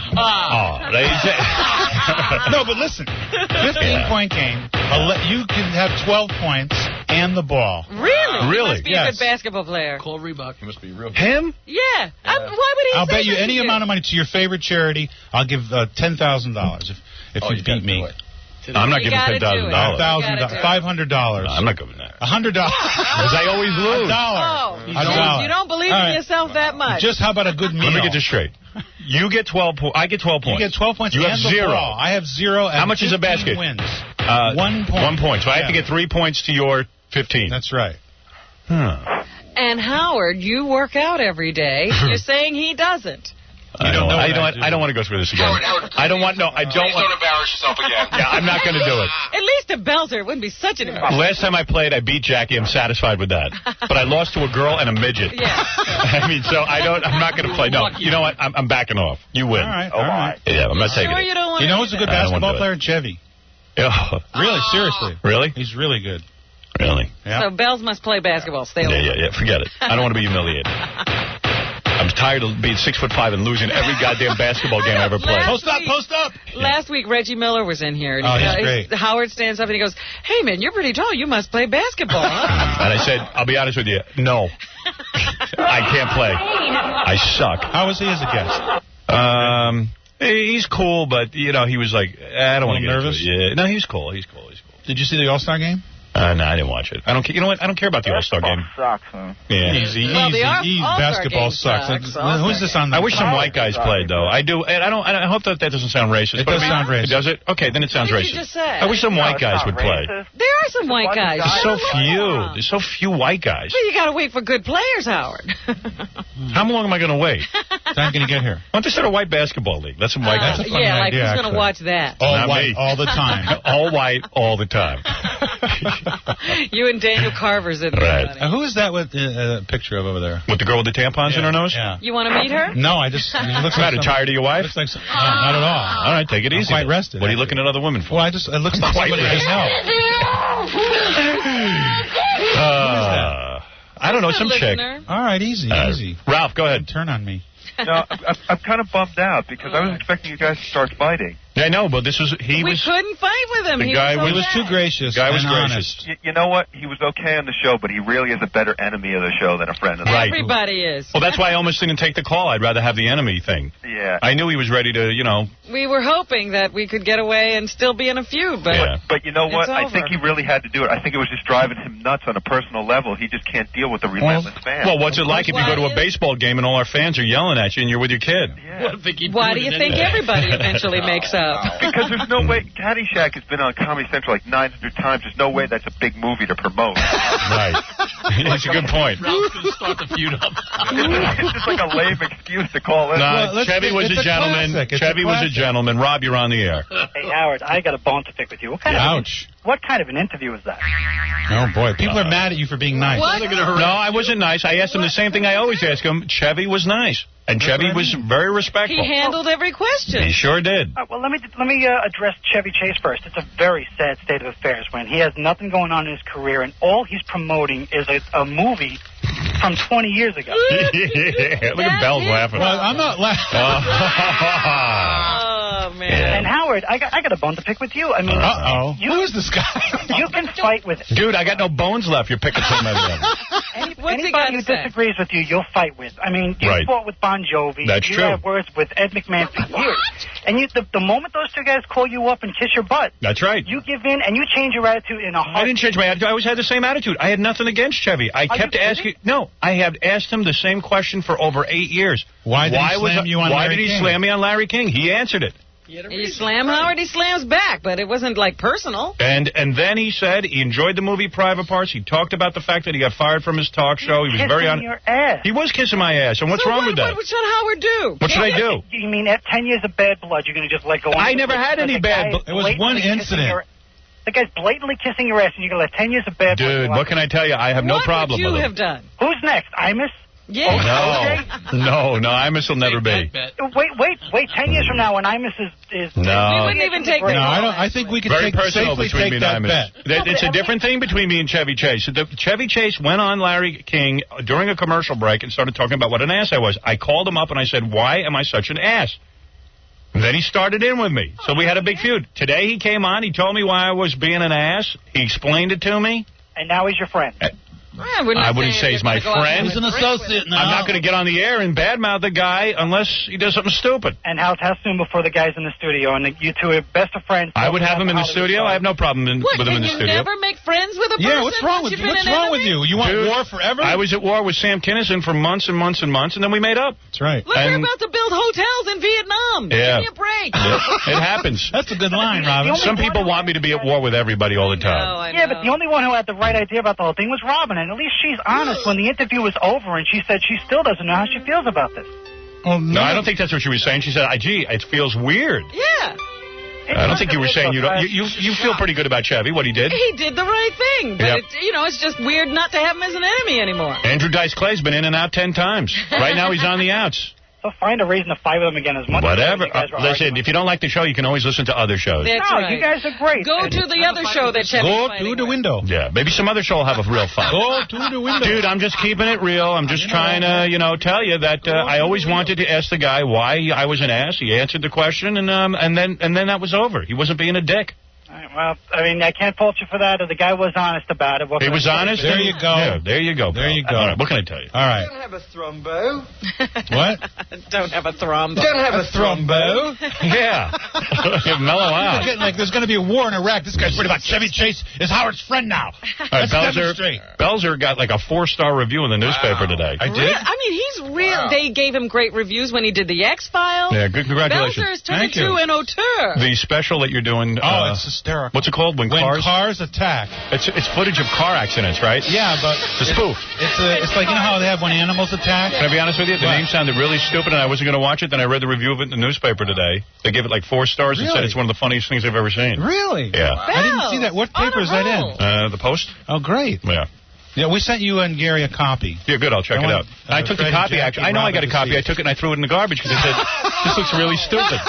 You threw it away already? Yeah. I just said, you know what? I get so many tapes. I don't have time to watch. You mean? Even though it was you, I was just like... Sometimes just hand those things to me. Sometimes I'll watch them. Yeah, right. I was just so annoyed. I threw it in the garbage. I just said, quality work. Why are they sending me this crap? And now you got to go look. Now I got to go fishing through the garbage because it turns out it's a great show.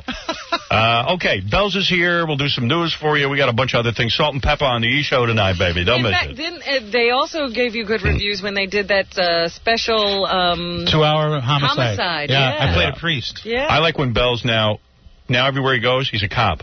I know. Bells thinks he's a cop. Yeah, I think Bells has taken the leap and thinks he's a cop. We could ask him about Danny Baldwin, too. Oh, yeah, huh? You know Danny. What do you mean, your lips are sealed? Well, what's there to say? You know Danny. Yeah, very well. I used to know him very well. He was on your show and he left. I thought that was weird. Yes. Why did he leave your show? You know what? Let's have this conversation. Yeah, okay. We'll talk and don't talk to me about it during the commercial, and don't tell me not to ask you anything, because I'm going to ask you. I always tell him all the good stuff during a break. Yeah. And then he makes me promise. Yeah. In the old days, Bells used to come on through and go, I got great stuff for you about Gilda Radner, but I don't want you to tell Not on the air. Not on the air. And I go, okay. Then Bells would tell me these amazing stories, and then I go, Bells, what good was that? That's right. You could ask me on the air. I may not answer everything. Right, okay. All right? All right, we'll be back, blah, blah, blah, blah. This is Crackhead Bob. Crackhead Bob. Bob. If you don't like Howard, you must be smoking crack. I'm your president, Bill Clinton. I listen to the Howard Stern Show every day. I play it loud. It keeps me occupied so I don't think about my wife's fat ankles. Party hardy. Howard Stern Show. Cool. I think they're both into chicks. They have an agreement. You don't know that. Yeah, I'm saying I think. You think. You're thinking too much. All right, that's it. I'll be in the lobby. Hey, Marilyn Manson's going to be here tomorrow, and I just want to line this up for tomorrow. There's a girl who just had her ass liposuctioned. Ouch. And she wants Marilyn to spank her on the air, and I'm up for that. Is this Gina? Gina, baby. You there, honey?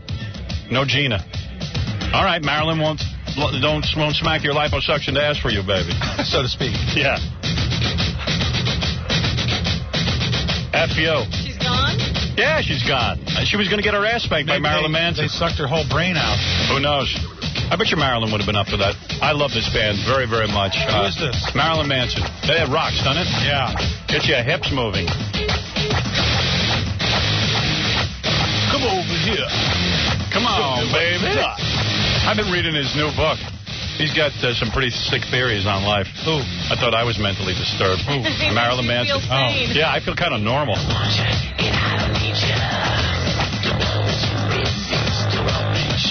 Down and dirty. The Bells is going to be on a TV special tonight on ABC at 8 o'clock. Just got 3.5 stars from Michelle Greppi, which is not an easy thing to get. No. She's the TV critic for the New York Post. It's called When Cars Attack. It's tonight, ABC, 8 o'clock, Friday nights. On NBC, he's on Homicide. And Belzer's an honorary cop. Aren't you some kind of honorary cop? Yes, I was made an honorary detective in New York City. Do they know how many laws you break on a daily basis? Do they know? Not anymore. That was the old Bells. Old Bells. Be arrested. Now he's old Bells. Now he's law-abiding Bells. That's right. I obey all laws. That's right. Andy, you're on the air. Howard? Oh, Andy Ross. A-N-D-I? I got a problem. Well, who doesn't? I have a girlfriend. Uh-oh. I can't, who picked up the phone? I can't hear you, sir. Got a problem. My girlfriend on the other line. Uh-oh. Hey, honey, how are you? Huh? Say hi. Her problem is her IQ, but, I've always felt... What? Hey. Yeah. What's your problem? Get to the verb, honey. Okay, Hey, Bells, mellow out, will you? All right, get to the verb, honey. Let the girl talk. That's less airtime for Bells. Oh, sorry. No, I just enjoy being here. I don't even have to speak. All right, good. Practice that. Right, Andy, go ahead. Okay, we have like the biggest problem, right? Uh-oh. I have a girlfriend, right? But I also have a boyfriend that I've been with for a year. Mm-hmm. Well, I just recently got interested in girls for like the past 6 months. You did. And I've been getting with my best friend for the past 6 months. Sounds like she has What's a the boyfriend. problem? Sounds like she has a boyfriend and a girlfriend at the same time. Yeah, well, my boyfriend, he doesn't know about it. He kind of puts down people who do it. We're into lesbianism? Yeah. Bisexuality. Yeah. Mm-hmm. Well, I tell you something. Any guy worth his salt, and you know how much salt is worth. Mm-hmm. Any guy worth his salt would be thrilled to get the news That his girlfriend's into other chicks. You honestly want to come home one day and have your wife say to you, honey, I've been getting it on with my best You friend. bet. Hey, Bells' wife gets it on with chicks. Right? She used to go with Mom's Mabley. No, come on, seriously. In movies, the movies. Yeah, she did it with girls. Yes. Yeah, I mean, I think that's sexy as hell. Do you like to watch that videotape of her getting it on with another girl? I don't need to watch a videotape. Oh, you bring girls into the home? Howard? Yes. Oh, okay. Yes. Hey, Howard. Yes. Hey, is there any way you can send me a pair of those vibrating panties? No. No, we don't send them. You got to come down and try them on. I gotta come down and try them on? Yeah. And then I spank you while you have them on. Because you've been a bad girl. Where are you from? Arizona. Why do you care? Arizona. Well, how could you come down and try on the panties if she's from Arizona? Ever heard of a plane? Yeah. Get on a plane with your girlfriend Tuna Face and come on down here and let's see if we can't get it on. Tuna Face. Yeah, so you're afraid to tell your boyfriend. Is that the deal? Huh? You two girls get it on? Yeah, all the time. Yeah, you hot? What do you do? You got a big fat ass? No. Nice. How old are you? Oh, I was just thinking, if she's having trouble telling her boyfriend, maybe we could do it. How do we get a hold of him? You want us to call your boyfriend on the air with you? And we'll tell him? No way. Oh, Why not? on. That'd be a good bit. He'll take it better from us. Are you a white girl? Yeah. You should come on the show with your girlfriend and make out, and then he'll see it and he'll have the revelation. No, you should come on the show with your girlfriend and make out, and we'll bring him in from another room like the Jerry Springer show. And he'll beat the crap out of both of you. Beat you and the girlfriend. He'll punch you. Throwing cheers. Yeah. Oh, my God. No, we all live together. That would totally ruin. Your girlfriend lives with you and your boyfriend lives with you. When he goes to work, you're slamming your girlfriend. Nothing wrong with that. Are you good looking? Judgment. Huh? How tall are you? About 5'7". Yeah. Uh-huh. And how much you weigh? 118. Mm. That's nice. How old is she? Did she tell us her age? 22. Oh. 19. How big are your breasts? 34C. Oh. How can your boyfriend not know? What is he, Polish? No, he's white. How old is he? He's white. How old is your boyfriend? 18. And you're 22? Yeah. No, I'm 19. Oh, so you're going out with a younger man. All right, never mind this. I got to go. Come on down here, put on the panties. If you want us to call your boyfriend, we'll call him. Yeah, otherwise, what can we do? Yeah, nothing I can Hey, can you guys ask Marilyn Manson if he really is engaged? Sure, we'll ask him now. do. Yeah, tomorrow. Wayne, you're on the air. Go ahead. Yo. In the house. What's up? What's up? Yeah, why do you have that loser on the air? Who's that? Oof, Jackie? Belzer. Oh, Belzer. Who's this, OJ? He's such a suck-up now. Come on, man. He is. Belzer's Why don't you run some of his old tapes from Philadelphia? Man, what do you I'm do? proud of those tapes. What do you want? I'm not going to, come on. Everybody wants me to be in a war. I know, you got to be angry at everybody. Yeah. I like some people. I like the bells. Okay? Want to do the news? Yep. Because I guarantee if we take any phone calls, it'll go nowhere. Alvin? People Hey, are how you doing, upset. Howard? What's up? I never would have imagined that my first phone call to Howard Stern would have been like this. I'm from Detroit. I'm here in Orlando. And can you lose Belzer? No disrespect, but, I mean, you're not adding anything to the Howard Stern show. You're only bringing it down. If someone's going to criticize or say something about someone, let it be Howard, not you. What, are you going to tell Bells how to be on the show? Well, no, I'm not going to tell him how to be on the show, but, him ripping into Chevy is probably the last thing that should be going on. I mean, he should just kept quiet. I've known Chevy since 1971. I understand that, but it just didn't, as me being the uninformed, ignorant Just getting into describe himself. People today? Belzer's a guest on this show. I will not have him treated that way. Thank you, Howard. The only one who will treat him that way is me. That's right. Right. Let's do the news.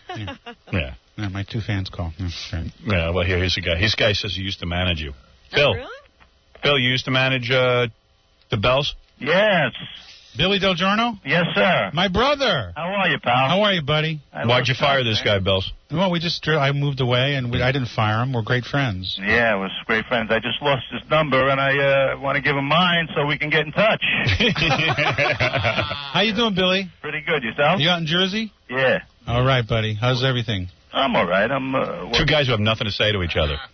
We got a lot to say to each other, but can't be said on the phone. On the air. All right, well, then get the hell off the There's show. a lot more to this than meets the eye. Oh, my Thank God. you, Mother. Billy?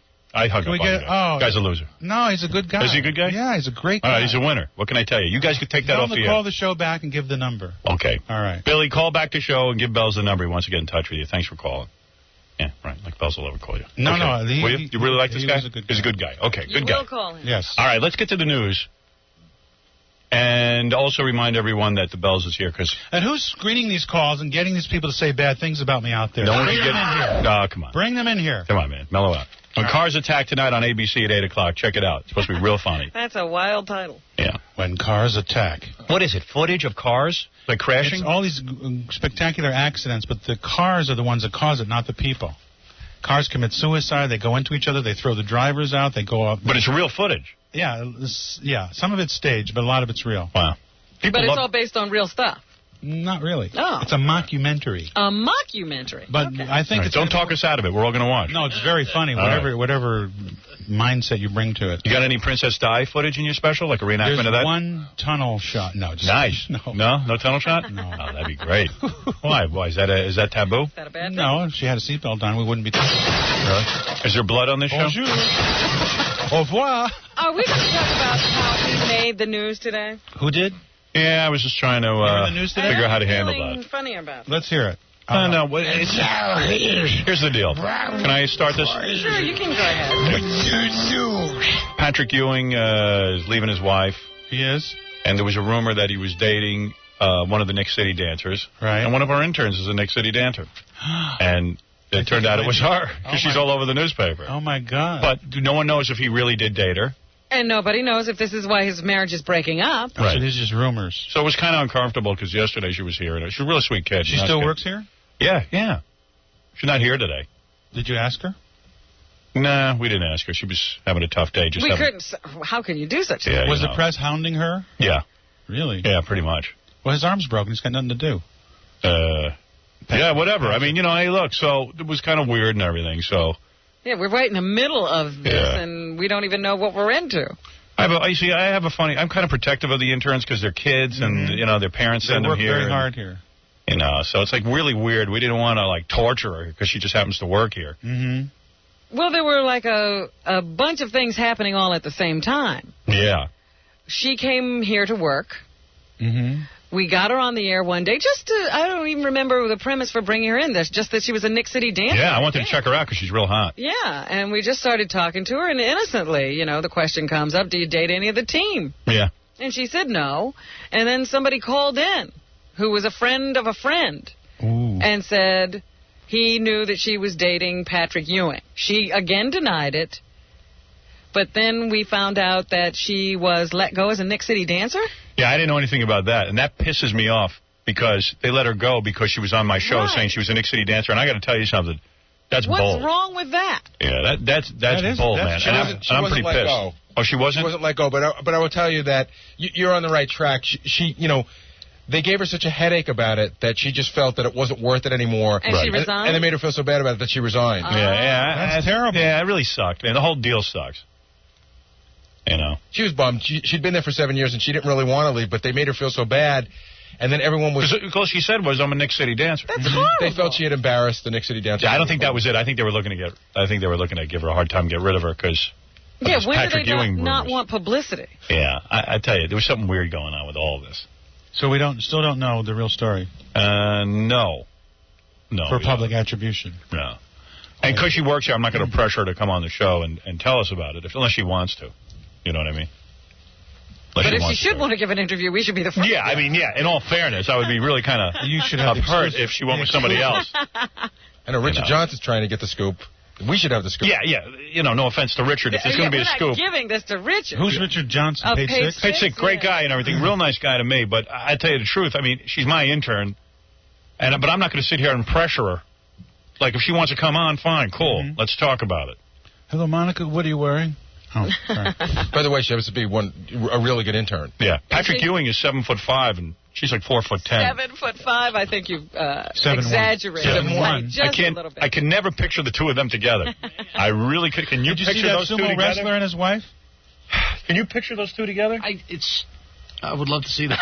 According to her, you shouldn't be able to. Right. That she's saying that she's not having an affair with him. I mean, what is she, about 5 feet? Yeah. Maybe. She may be all of 98 So it's kind of weird because... I've heard of dunking, but this is ridiculous. Yeah, that's feet. Yeah, the whole thing's kind of weird, but it's all over the newspaper. It's a big story. I mean, she's on the cover of the Post. Yeah. First of all, that doesn't even look like her. I didn't recognize her at first. I was like, is this the girl who comes in here and answers the phones? Yeah, because I said to the girl, is that someone who works for us? I said to Gary this morning, have we seen her? We're always in the middle of everything. I know, and they're making it like it's our fault. I know. It's weird. Just really strange. Front page of the Post. Yeah. Must be a slow news day. But evidently, he's left his wife, so if they are seeing each other... Yeah, but well, they said Patrick had to move out of the house and move into a hotel. Right. Did you see what else they said? No. That his wife last Christmas was seen having dinner with Keyshawn Johnson of the Jets, and they were holding hands like being affectionate. affectionate. Yeah, so what's the dealio there?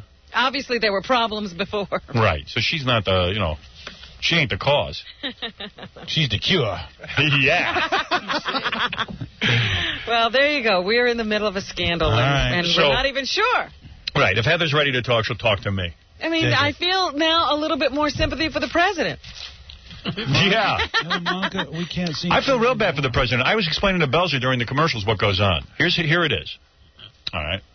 Way I got it figured is, Bill and Hillary don't care about sex They're with both each other. into chicks. Go ahead. That's what you say. I ain't saying that. It's a theory. You could say that. I don't think that's true. All right. But okay. I've heard that said before, but I don't buy Okay, it. they're both into guys. I mean, you know what? It's not that I don't buy it. I don't know. Right. All I don't either. So, I'm just But speculating. you also don't know this. yeah. Because guys say to me, how come Bill Clinton's with like a fat pig like Monica Lewinsky? He can get anybody he wants. And I explained it to these guys. Okay.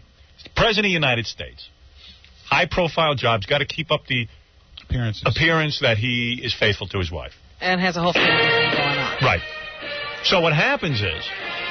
You got to take what's available. Right. Exactly. If he was single, you know what he wants to do? He wants can't go to a bar. He wants to go out and date. He wants to take up with a really good-looking woman, go out to dinner with her, be romantic with her and He might everything. even want to be at Scores. Exactly. So what he's got to do is sneak around and find women who are willing to be with him. Because he's the President of the United States. And the pickings are a little difficult. It's Where hard, are you going to find and it? it's hard to figure out which women won't be offended by you coming on He to him. knows already that sometimes you make an advance and it gets you into trouble. Right. So it's impossible to meet chicks. So when you get some blob who's got a decent face, And who's it's willing to showing give, you her G-string. yeah, and is willing to give, and is willing to give you oral sex, take it. You're grateful. Come into Be my studio. grateful. I want you to Xerox this for me. Yeah, I mean, it's all that's going on here. It's not that he'd be with her. If he was single, he wouldn't be with her. Yeah, he's not going to leave Hillary and marry her. Right. Exactly. Don't expect a White House wedding. Exactly. So he can't discriminate that much.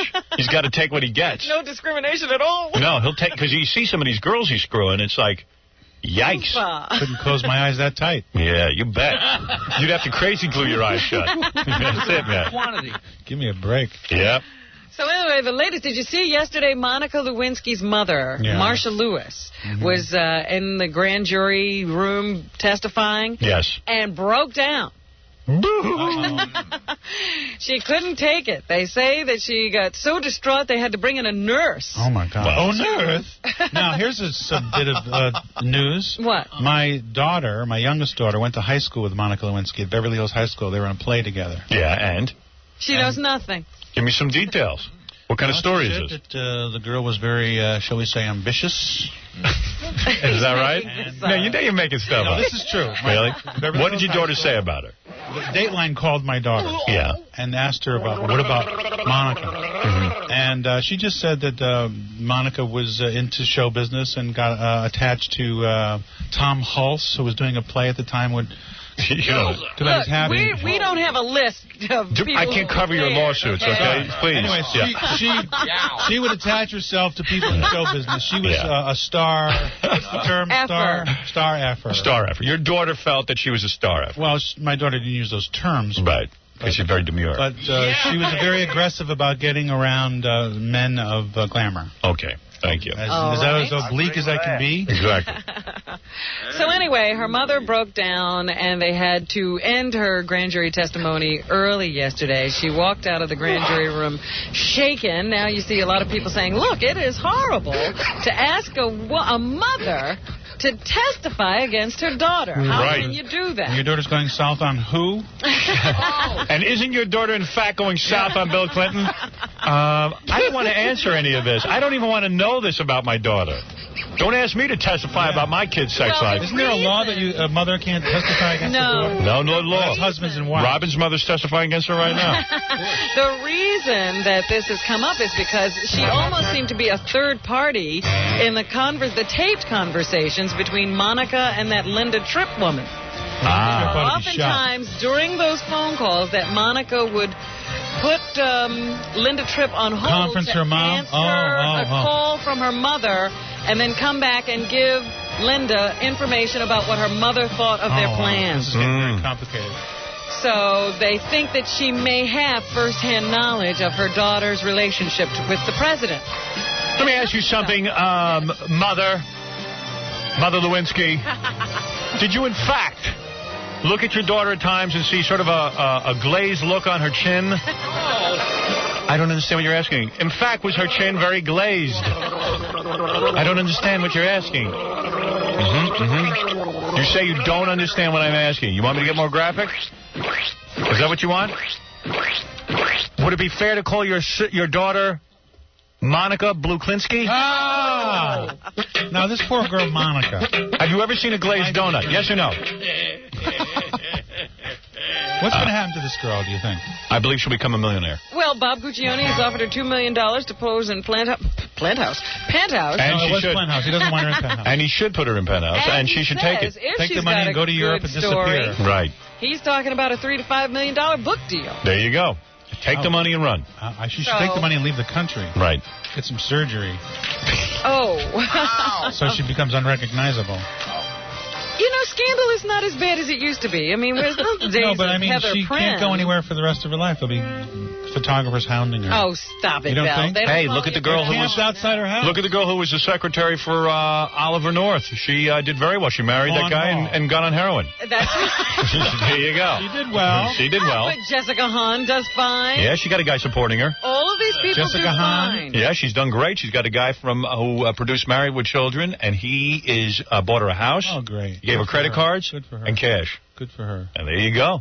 So it can't be all bad. So you're saying Monica will get millions of dollars and she'll be fine. And a sugar daddy. That's right. And she'll be fine. Sugar Daddy Bells. Bob Guccione. Well, whatever. So anyway, the latest twist in the investigation is that a former Secret Service person has come forward now to say that he has knowledge that Bill Clinton and Monica Lewinsky were alone together. Doing Kennedy. Well, he doesn't know what they were doing, but he says he let her in. She was on the staff of the White House at the time. He says it was in the fall of 1995, and that he was standing guard right outside the Oval Office, and he let Monica in because she had some papers, and that when he switched duty with another officer, they were supposedly still in the room. So that would have been at least 40 minutes. Did he hear anything through the door? He says he heard nothing. He doesn't know what they did. Now, James Carville, who is the president's attack dog, says that there are several other doors to the Oval Carville can Office. explain anything. Right. Yeah. She could have gone out another one. Yeah, right. So we don't know. And her lawyer last night on television characterized what he used to call their relationship was a relationship between colleagues. Now he's saying that Monica is only trying to protect someone she loves. Oh. Uh-oh. It's getting thick. Listen, there's no doubt in my mind that he got a little oral. I got no problem with it. Oh, God. He should just be more discreet about it. Yeah, and the fact that he lied about it makes perfect sense to me. Why would you admit to getting oral sex from an intern? He can't. Of course he can't admit to it. Ridiculous. That's all. So for the next 3 years, it'll be... Hillary still refuses to respond to any of the daily Well, she wants to stay in turns power. in this story. Wants to stay in power, and she's thrilled that somebody else is doing that on him. She probably thinks it's horrible. She probably picks them. Yeah. I said, you go do it to him. I'm not doing it. That's the best theory of the whole thing I've ever heard. Of course. Well, my theory She's is... thrilled that she doesn't have because to do the it. president said to his secretary that he was trying to fend off Monica's sexual advances. Yeah. I feel that he was raped. So what do you think of that? There you go. And he's embarrassed. He was given roofies. How many men want to tell you that they've been raped? That's it. Your wife give you oral sex? Seriously. Man, Does your wife are you give you talking to me? Yeah. Does your wife give you oral sex? Give me oral sex? Yeah. No, I take it, damn it. No, does she give you oral sex? None of your business. Why? Why? So that's a no. What do you, of course not. It's not a no. It's not a yes. So she does it and she enjoys it? Would you want to give oral sex to the Bells? Well, if I love the Bells. Could you imagine loving the Bells? Bells is a very charming guy. Really? Yeah. Oh. Now that's a penis. Now, wait a minute. All right, well, then I rest my case. You know I like Do you get it as much as you used to? Let me just say this, and then we'll drop the subject. Okay, go ahead. I'm a very happily married man. Okay. Do you feel your wife does it out of, like, hey, I got to do this for my husband, or she really enjoys doing it? I think we're more in love now than we've ever been. Actually, it's better because we have more money. We're more relaxed. My career's going great. Right. So it's great. It's great. Everything's great. Everything's great. So she'll pull your pants down and get on her knees how many times a week? What time can you get here? Would you say more than 2 times a week? Not since 93. You know why your wife probably... Easy now. So... It's not so bad. No, they took the producing testicle. It's still there.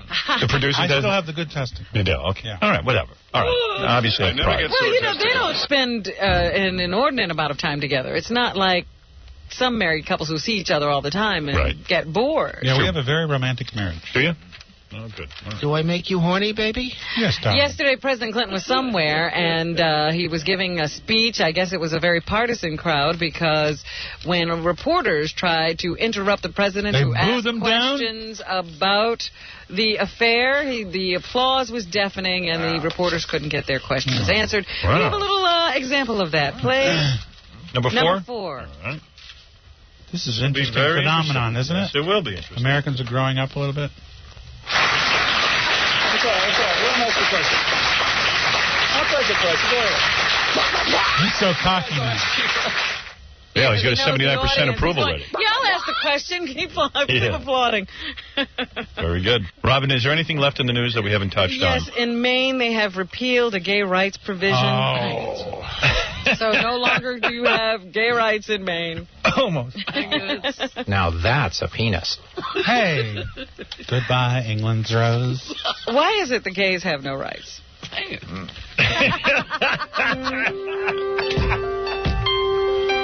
What did he say? What did you say, Jackie? Homo says what? Oh, dear. Now, Robin said, why is it that the gays have no rights? What? He says what? Homo. All right. Anyway, there's a new...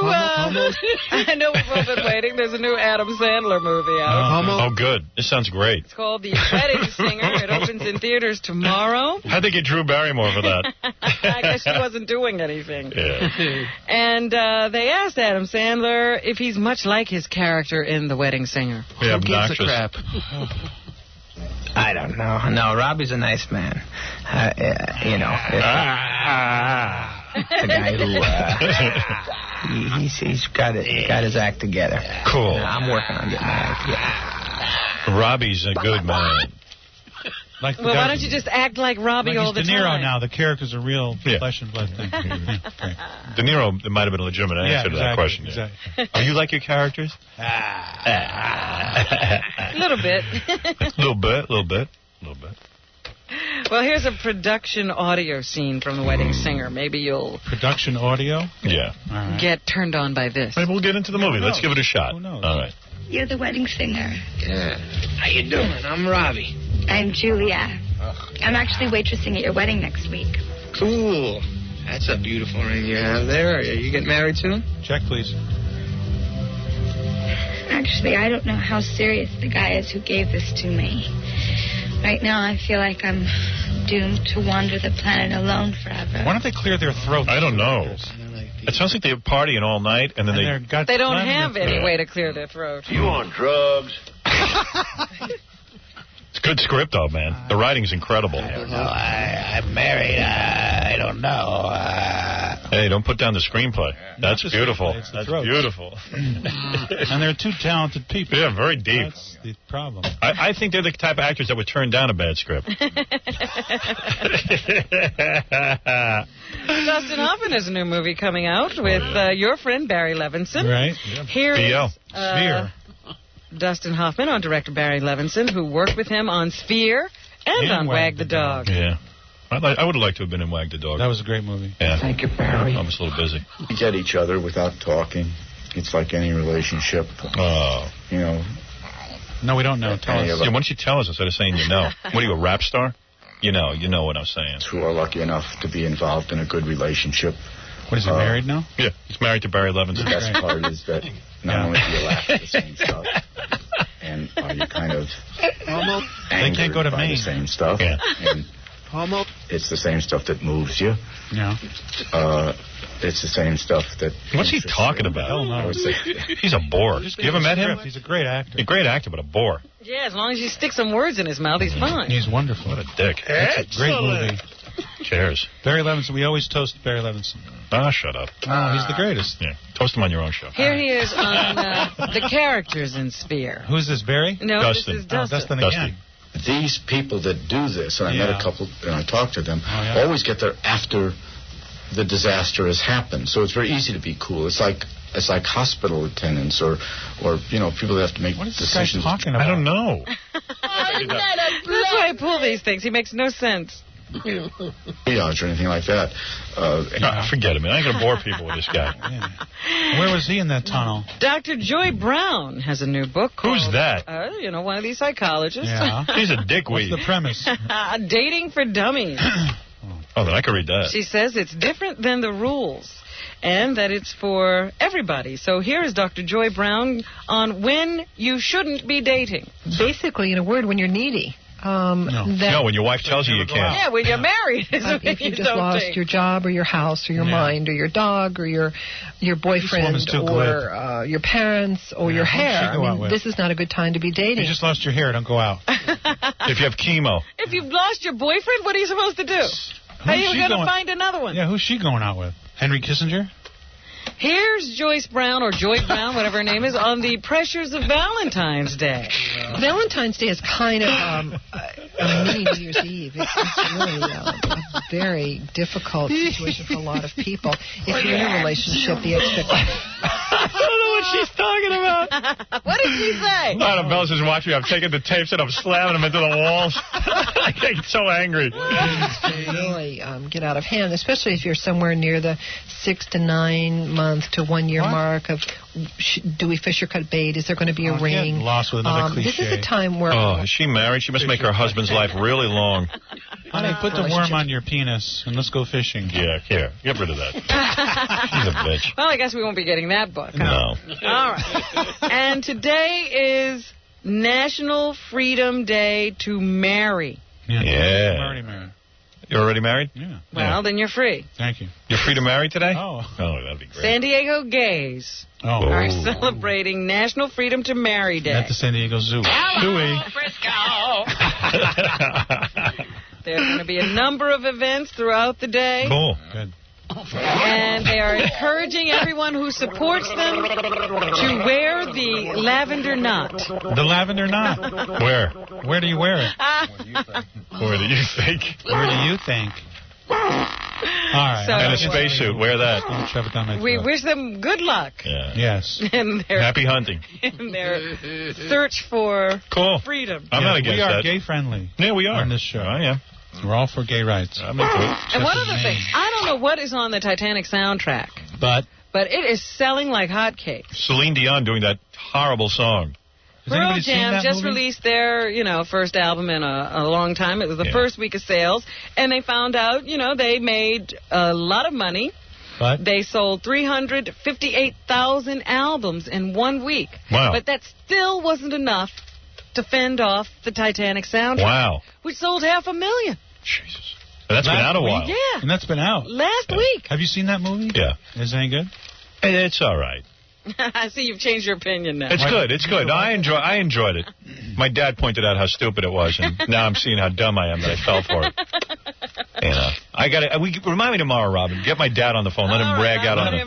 Let him review my opinion. Oh, God. He hated it. He did? Him and my mother were ready to kill people. Really? Ratso, too.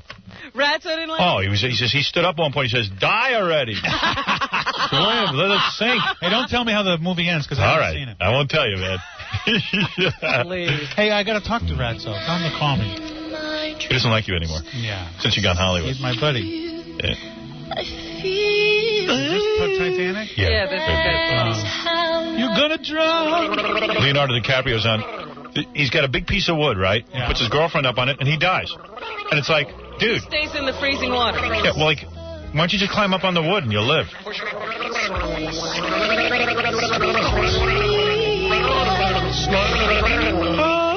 Chicks must buy this. No guy would buy this. If you buy it on CD.com, because you don't want to be seen in a store buying this. Oh, this is the part.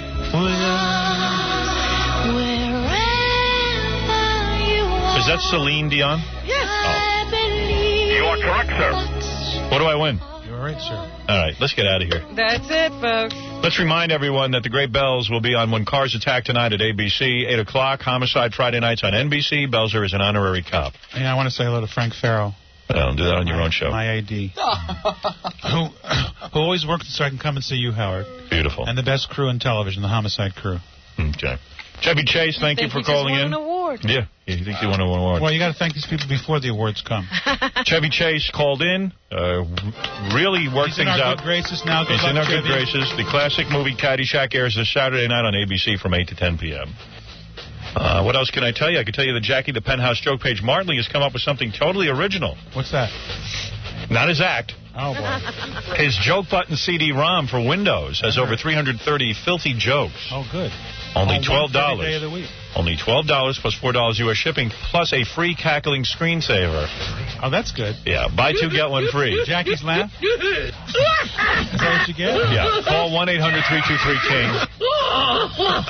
His disgustingly dirty joke book is in all major bookstores coast to coast. For information and jokes, visit jokeland.com. Can I plug my CD? Go ahead. Another Lone Nut, which is available in stores now. Referring to your testicle cancer. Wow. Another Lone Nut. Is that true? No, referring to Lee Harvey Oswald. All right. Whatever. After you buy Jackie, buy mine. There's a little benefit going on as an honorary cop. You'll like this. Police Officer Thomas Keeler of the 104th and Police Officer Neil Forrester of the 50th Precinct were both injured in the line of duty. And February 12th, that's tonight, at 8 o'clock, the Armory, I guess. No, where is this? 7th Regiment Armory, yeah. 643 Park Avenue, New York City, East 66 through East 67th Street. Right. And the donation is $15. Please go. Battle of the Borough Smokers, whatever that is. I guess guys light up and they smoke. I guess, yeah, you go in there and smoke. It's some kind of boxing thing. Belzer will probably be there because he's an honorary cop. That's right. Oh, and one other thing. I forgot to mention that Frank Sinatra is in the hospital. He's been in there for 2 days. We haven't seen him in a year since he had a heart attack, and there are now reports surfacing that he has some kind of cancer. Oh, boy. Good luck, Tonight Frank. on MTV, Frank Sinatra. Unplugged. Did it my Frank Sinatra. All right, don't miss Stuttering John's band appearing at the Birchill nightclub in Old Bridge, New Jersey this Friday the 13th. Stephen Gorilla will be hosting. That's a must-see. Salt and Pepper on the E-Show. You want to see some hot chicks. Spinderella, too. And here's something you didn't know. After the show, I had sex with all three of them. Really? No. Just two, but you know... I'm a tortured man. This is from the Private Parts soundtrack. Little number I did with the Dust Brothers.